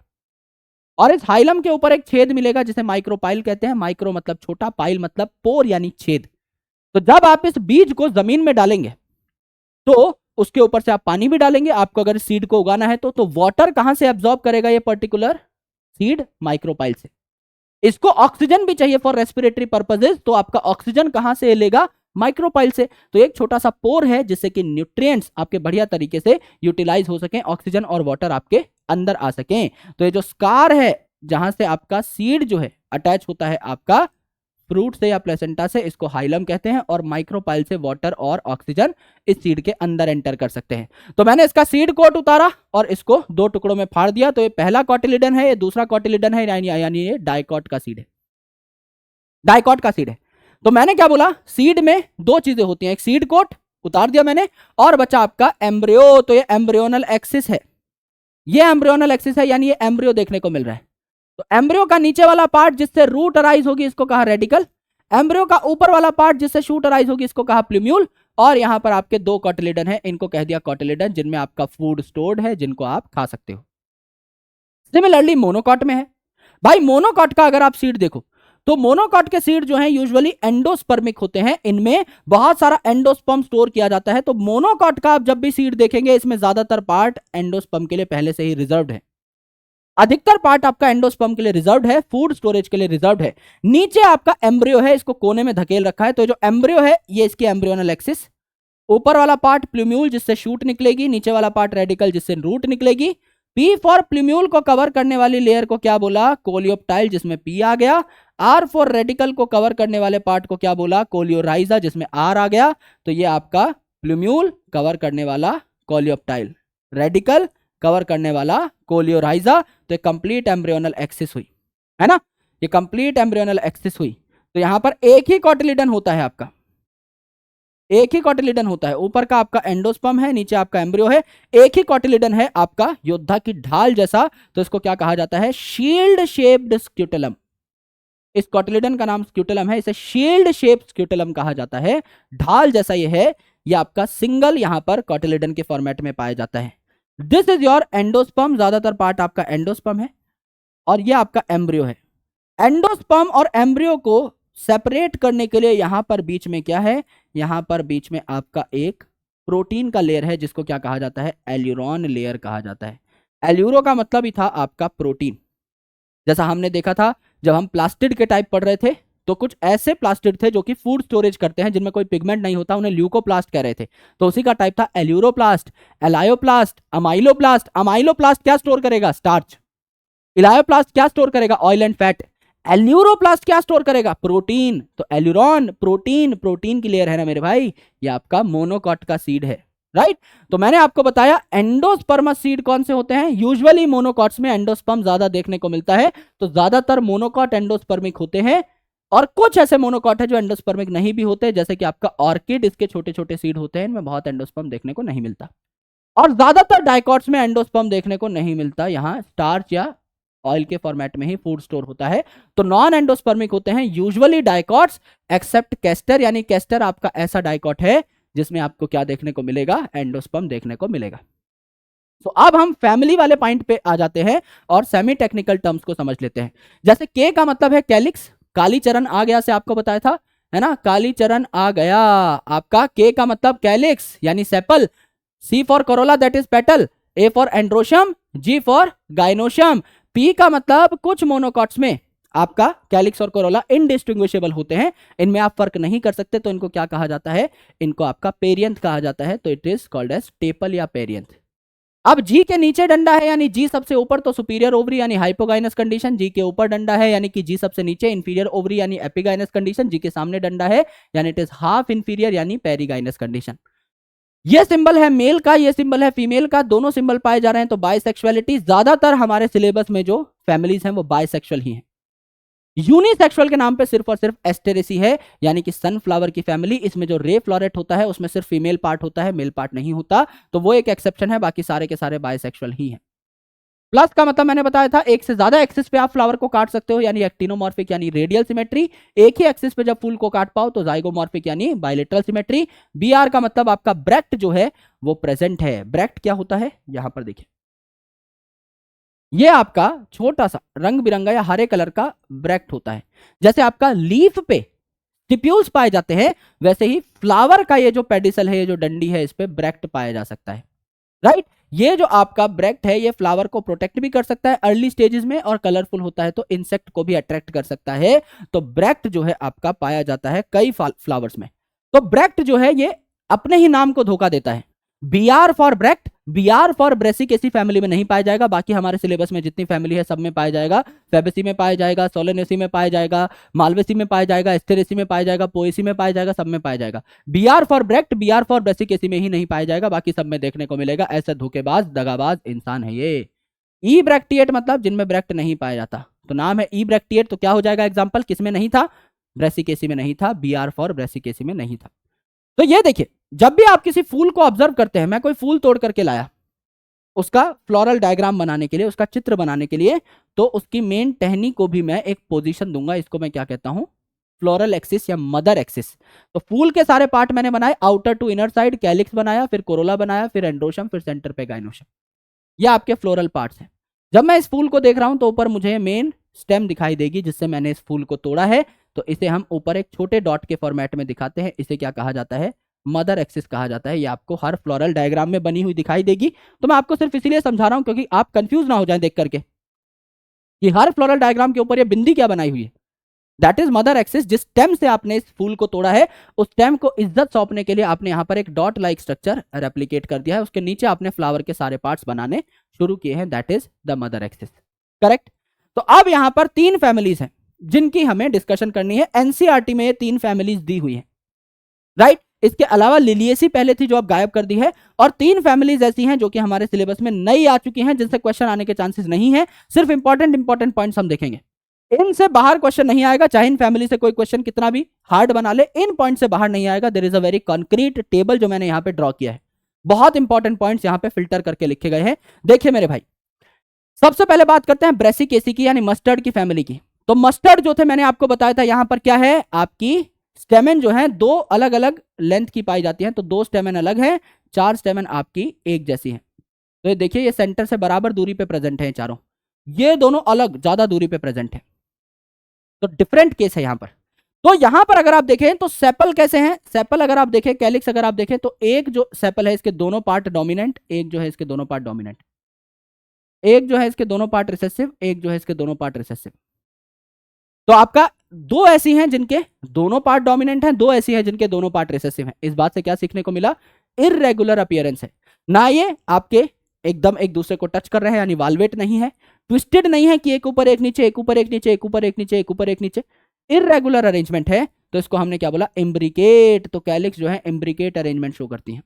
यहां देखिए पेटल जो है ये आपके 4 हैं और एक दूसरे को जस्ट क्या कर रहे हैं, बेसिकली ओवरलैप नहीं कर रहे हैं, है ना। तो यहां पे जो कैलिक्स थी ये भी एक दूसरे को नहीं छू रही थी, तो ये 4 हैं एक दूसरे को नहीं छू रही हैं, तो यहां पर ब्रैकेट नहीं लगेगा। ब्रैकेट मतलब फ्यूजन। यहां पर 4 ही आपके क्या है, कोरोला है, ये भी एक दूसरे को नहीं छू रहे हैं, तो 4 ही यहां पर आप लिखेंगे कोरोला, और ये एक दूसरे को नहीं छू रहे हैं, तो कोई ब्रैकेट नहीं लगेगा। एंड्रोशियम अगर आप देखें तो बाहर से अंदर की साइड आप चीजों को लिखते हैं, तो एंड्रोशियम ये 2 जो है सबसे बाहर वाले, इनको आप पहले लिखेंगे, प्लस ये 4 जो है आपके बराबर डिस्टेंस वाले, इनको आप बाद में लिखेंगे, तो 2 + 4 लिखेंगे। और गाइनोशियम जो है ये 2 टुकड़ों में टूटी हुई है, और मैंने बताया आपको हमेशा सुपीरियर होगी फैमिली एस्टेरेसी को छोड़ के, सनफ्लावर को छोड़ के, रे फ्लोरेट ऑफ सनफ्लावर को छोड़ के। तो जाहिर सी बात है यहाँ पर 2 भागों में इसको बांट दिया, तो 2 हैं, दोनों की दोनों फ्यूज्ड हैं, और अल्टीमेटली जी के नीचे डंडा लग जाएगा क्योंकि इट इज सुपीरियर। ये आपका किसका फ्लोरल डायग्राम है, आपका ब्रेसिकेसी का। फैबेसी का देख लीजिए, फैबेसी में क्या है, आपके 5 आपकी सेपल हैं और एक दूसरे को छू रही हैं, टच कर रही हैं, तो सिर्फ टच कर रही हैं, ओवरलैप नहीं कर रही, तो वाल्वेट एस्टिवेशन, और 5 हैं और एक दूसरे को टच कर रही हैं, तो ब्रैकेट टक जाएगा। यहां पर फैबेसी में यानी मटर के अंदर मैंने आपको बताया था कि एक आपका वेक्सिलम, 2 आपके लिटरल विंग्स और 2 आपकी कील जो कि फ्यूज्ड है, यानी 1 + 2 + 2, एक ये है अकेला फ्री, 2 ये है आपके फ्री, नीचे वाले 2 हैं आपस में फ्यूज है, तो इनमें ब्रैकेट लग जाएगा। वेक्सिलरी एस्टिवेशन सबसे खास इंपॉर्टेंट पॉइंट। तीसरा पॉइंट जो सबसे इंपॉर्टेंट देखा था आपका मटर में कि डायडल्फस कंडीशन है, 9 आपके जो स्टेमन है ये साथ साथ प्रेजेंट है, एक आपका अकेला प्रेजेंट है, तो 9 साथ साथ ब्रैकेट लग जाएगा, और एक अकेला +1 हो जाएगा डायडल्फस कंडीशन। और एक ही आपकी यहां पर कंपार्टमेंट देखने को मिल रही है ओवरी में, तो G1, तो ब्रैकेट लगाने की जरूरत नहीं है। एक अकेला है तो फ्री बोल लो, फ्यूज बोल लो, एक ही बात है। एक ही अकेला है और सुपीरियर ओवरी है, तो जी के नीचे डंडा लग जाएगा। This is Fabaceae. सोलनेसी में हम भैया आलू की फैमिली में आए, बैंगन की फैमिली में मुगली घुट्टी 555 इसको पिला देंगे। यानी कि यहां पर अगर आप देखें तो पहला सेपल, दूसरा सेपल, तीसरा सेपल, चौथा सेपल, 5वां सेपल, पांचों के पांचों आपके फ्यूज्ड हैं, वाल्वेट एस्टिवेशन है, तो यहां पर 5 लिख दिया। सिमिलरली आपका पेटल जो है 1 2 3 4 5, 5 ही आपके पेटल हैं, एक दूसरे को जस्ट टच कर रहे हैं, वाल्वेट एस्टिवेशन, ब्रैकेट लगा दिया। फिर आपका 5 ही आपके क्या है, स्टेमेंस, तो मुगली गुट्टी 555, तीनों होल्स आपके 5 5 के फॉर्मेट में हैं, तो 5 5 5 5 यहां पर हो गए। ठीक है, और ये आपके पेटल के साथ फ्यूज्ड है। एपीपेटलस कंडीशन थी आपकी सोलेनेसी में और एपीफाइलस थी आपकी लिलिएसी में, तो एपीपेटलस कंडीशन तो आपका ब्रिज लग जाएगा यहां पे, है ना, पेटल के और एंड्रोशम के बीच में आप ब्रिज लगा देंगे ऊपर। और आपका गाइनोशम जो है ये आपका 2 कंपार्टमेंट में बटा हुआ है, लेकिन सेप्टा यहां पर टेढ़ा है। यहां पर सेप्टा सीधा था ना, सीधा सीधा 2 टुकड़ों में बांट रहा है ओवरी को, यहां टेढ़ा सेप्टा है, oblique septa, right, oblique septa है, ये इसकी खास बात है। तो जी जो है इसके 2 कंपार्टमेंट हो गए, दोनों के दोनों फ्यूज्ड हैं, एक ही गोले के अंदर प्रेजेंट है और सुपीरियर ओवरी है, तो जी के नीचे डंडा लग जाएगा, तो यहां पर आपका क्या हो जाएगा, सोलेनेसी का ये एग्जांपल हो जाएगा। तो अल्टीमेटली देखिए मेरे भाई, अगर आप रूट की बात करें तो रूट कैसी कैसी हो सकती है अलग अलग प्लांट में। ब्रेसिकेसी यानी मस्टर्ड की फैमिली को ही क्रूसीफेरी कहा, फैबेसी को ही पेप्लियोनेसी, पेप्लियोनेशियस अरेंजमेंट थी इसमें, या लेग्यूमिनस प्लांट कहा क्योंकि फ्रूट इसका क्या है, लेग्यूम है, लेग्यूमिनस प्लांट इनको कहा जाता है, मटर को, चने को, दाल को, है ना। सोलेनेसी यानी आलू बैंगन की फैमिली, मालवेसी यानी मस्टर्ड, मालवेसी आपकी कह रहा हूं, मस्टर्ड कह रहा हूं, चाइना रोज की फैमिली, भिंडी की फैमिली, कॉटन की फैमिली, मस्टर्ड वाली दिस ब्रेसिकेसी, ब्रासिका की। एस्टेरेसी को ही कंपोजिटी कहा, यानी सनफ्लावर की फैमिली, ससुराल गेंदा फूल की फैमिली, और पोएसी आपकी जवार, बाजरा, मक्का, गेहूं, शुगर केन, दूब की घास, इनकी फैमिली, यानी अकेली मोनोकॉट फैमिली आज के दिन में हमारे सिलेबस में। तो अगर आप देखें तो सारे के सारे डाइकॉट हैं, सारे के सारे डाइकॉट हैं, सारे के सारे डाइकॉट हैं, अकेला मोनोकॉट कौन है, पोएसी। अगर अकेला मोनोकॉट है पोएसी, तो मोनोकॉट के सारे फीचर्स इसमें आएंगे। क्या क्या होते हैं मोनोकॉट के फीचर भैया, आपकी वेनेशन कैसी है, सर पैरेलल वेनेशन आएगी, बाकी सब में रेटिकुलेट वेनेशन आएगी। आपकी रूट कैसी है, जनरली फाइब्रस आएगी, बाकी सबके अंदर यूजुअली टैप रूट आएगी। आपके फ्लावर के जो पार्ट्स हैं ये 3 के मल्टीपल में होंगे, यानी ट्राइमेरस फैमिली होगी, बाकी सारी की सारी डाइकॉट फैमिलीज टेट्रा और पेंटामेरस होती हैं। यहां पर देखिए चीजें 5 के मल्टीपल में है, 1 2 3 4 5, 1 2 3 4 5, है ना। यहां 10 है, 10 है, 5 इंटू 2 हो गया, राइट, 1 2 3 4 5, 1 2 3 4 5, 1 2 3 4 5, पेंटामेरस। यहां देखिए ब्रेसिकेसी 1 2 3 4, टेट्रामेरस 1 2 3 4, टेट्रामेरस, ये 4 एंड्रोशम, 4 स्टेमन आपके सेम साइज के, टेट्रामेरस, राइट। तो अकेली जो ब्रेसिकेसी है दैट इज टेट्रामेरस, बाकी सारी आपके सिलेबस में पेंटा पेंटा पेंटा पेंटा, और सिर्फ मोनोकॉट आपके ट्राइमेरस होते हैं, तो इसको याद करने की जरूरत नहीं है। जैसे यहां पर देखिए एस्टेरेसी 1 2 3 4 5, 5 पेटल, 1 2 3 4 5, 5 पेटल। सिमिलरली यहां पर भिंडी देखिए आपका G5 है, 1 2 3 4 5, petal 5, 1 2 3 4 5, sepal 5, androecium 15, 5 into 3, right, तो आपके 5 के मल्टीपल में आए। दिस इज मोनोकॉट, तो यहां अगर आप देखें तो आपके जो स्टेमन है ये 3 है, 3 के मल्टीपल में, इट इज ट्राइमेरस, करेक्ट। सेक्स अगर आप देखें तो मैंने बताया सारे के सारे बाइसेक्सुअल हैं हमारे सिलेबस में, सारे बाइसेक्सुअल हैं एस्टेरेसी को छोड़ के। यहाँ रे फ्लोरेट जो है, ये जो रे फ्लोरेट है इसमें आपका मेल पार्ट नहीं होता, it is only female, it is unisexual female. और डिस्क फ्लोरेट है ये भी बाइसेक्सुअल है, यानी ray floret is an exception जो ओनली फीमेल है, अदरवाइज सारे के सारे all the cases are bisexual. Special point क्या है, नाउ इससे हमें सारी चीजें पढ़नी है। स्पेशल पॉइंट क्या है, सबसे पहले ब्रेसिकेसी में टेट्राडाइनेमस कंडीशन। टेट्राडाइनेमस कंडीशन मतलब 6 स्टेमन थे यहां पे, 2 एक जैसे, 4 एक जैसे,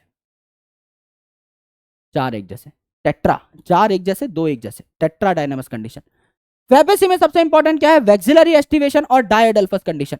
वैक्सिलरी एस्टिवेशन सबसे ऊपर स्टैंडर्ड या वैक्सिलम, साइड में 2 लेटरल विंग्स, सबसे नीचे 2 कील, ये सिर्फ इसी में पाया जाता है वैक्सिलरी एस्टिवेशन। इसे पेप्लियोनेशियस कंडीशन भी कहा जाता है क्योंकि सिर्फ पेप्लियोनेसी फैमिली में ही देखने को मिलता है, ये फैबेसी में ही देखने को मिलता है।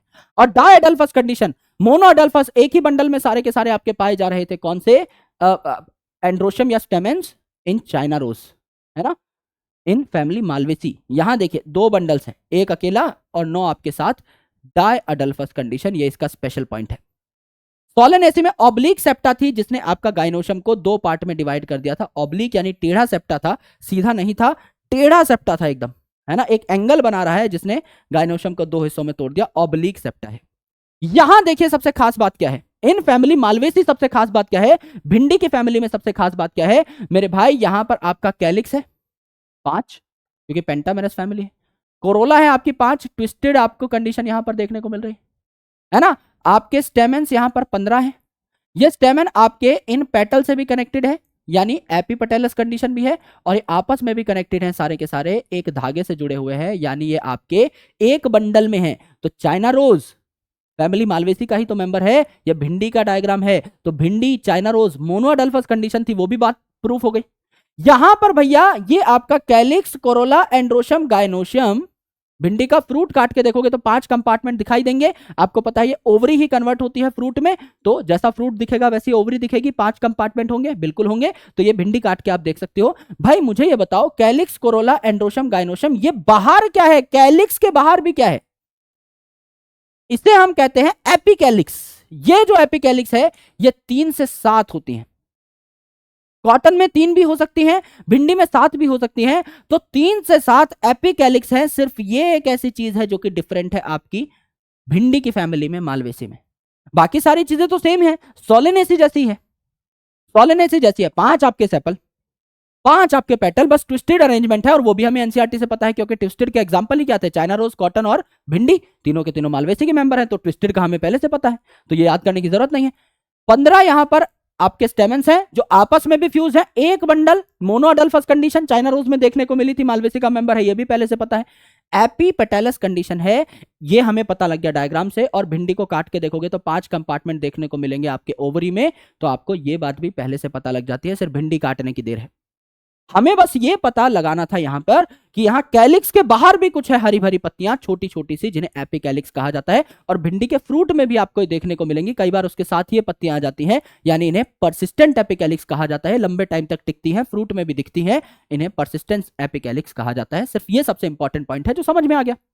अगला देखिए एस्टेरेसी, इसमें आपका इंपॉर्टेंट पॉइंट है हेरी पेपस, हेरी पेपस, केपी लिखा है, के क्या होता है, कैलिक्स, तो यहां जो कैलिक्स है अंदर की साइड ये जो आपको देखने को मिले, दीज आर पेटल्स, कोरोला, ये जो देखने को मिले दीज आर पेटल्स, कोरोला, और बाहर की साइड जो है ये कैलिक्स, तो कैलिक्स है जो डॉट डॉट डॉट डॉट देखने को मिल रहे हैं, क्या हो गया, एक्चुअल में ये जो आपका कैलिक्स है इसको 100 टुकड़ों में तोड़ दिया गया है। भाई आपके 4-5 जो है सेपल्स देखने को मिल सकते हैं, 10 देखने को मिल सकते हैं, यहां आपके इतने टुकड़े हो गए हैं कि आप काउंट ही नहीं कर पा रहे हो, बाल जैसे टुकड़े हो गए। एक पेज है मेरे पास, उसको मैंने कैंची से काट काट के पतले पतले पतले पतले स्लाइसेस कर डाले, यानी एक जो आपका सेपल था इतने टुकड़ों में काटा कि ऐसा लगा ये तो बाल हैं, ये तो कई सारे सेपल्स हैं, इनको गिन ही नहीं सकते, तो इन सबको बोल दिया पेपस यानी हेयर लाइक स्ट्रक्चर। तो यहां कोई नंबर नहीं है, आप सिर्फ केपी लिख देते हो, यहां सिर्फ केपी लिख देते हो, दिस इज हेयरी पेपस।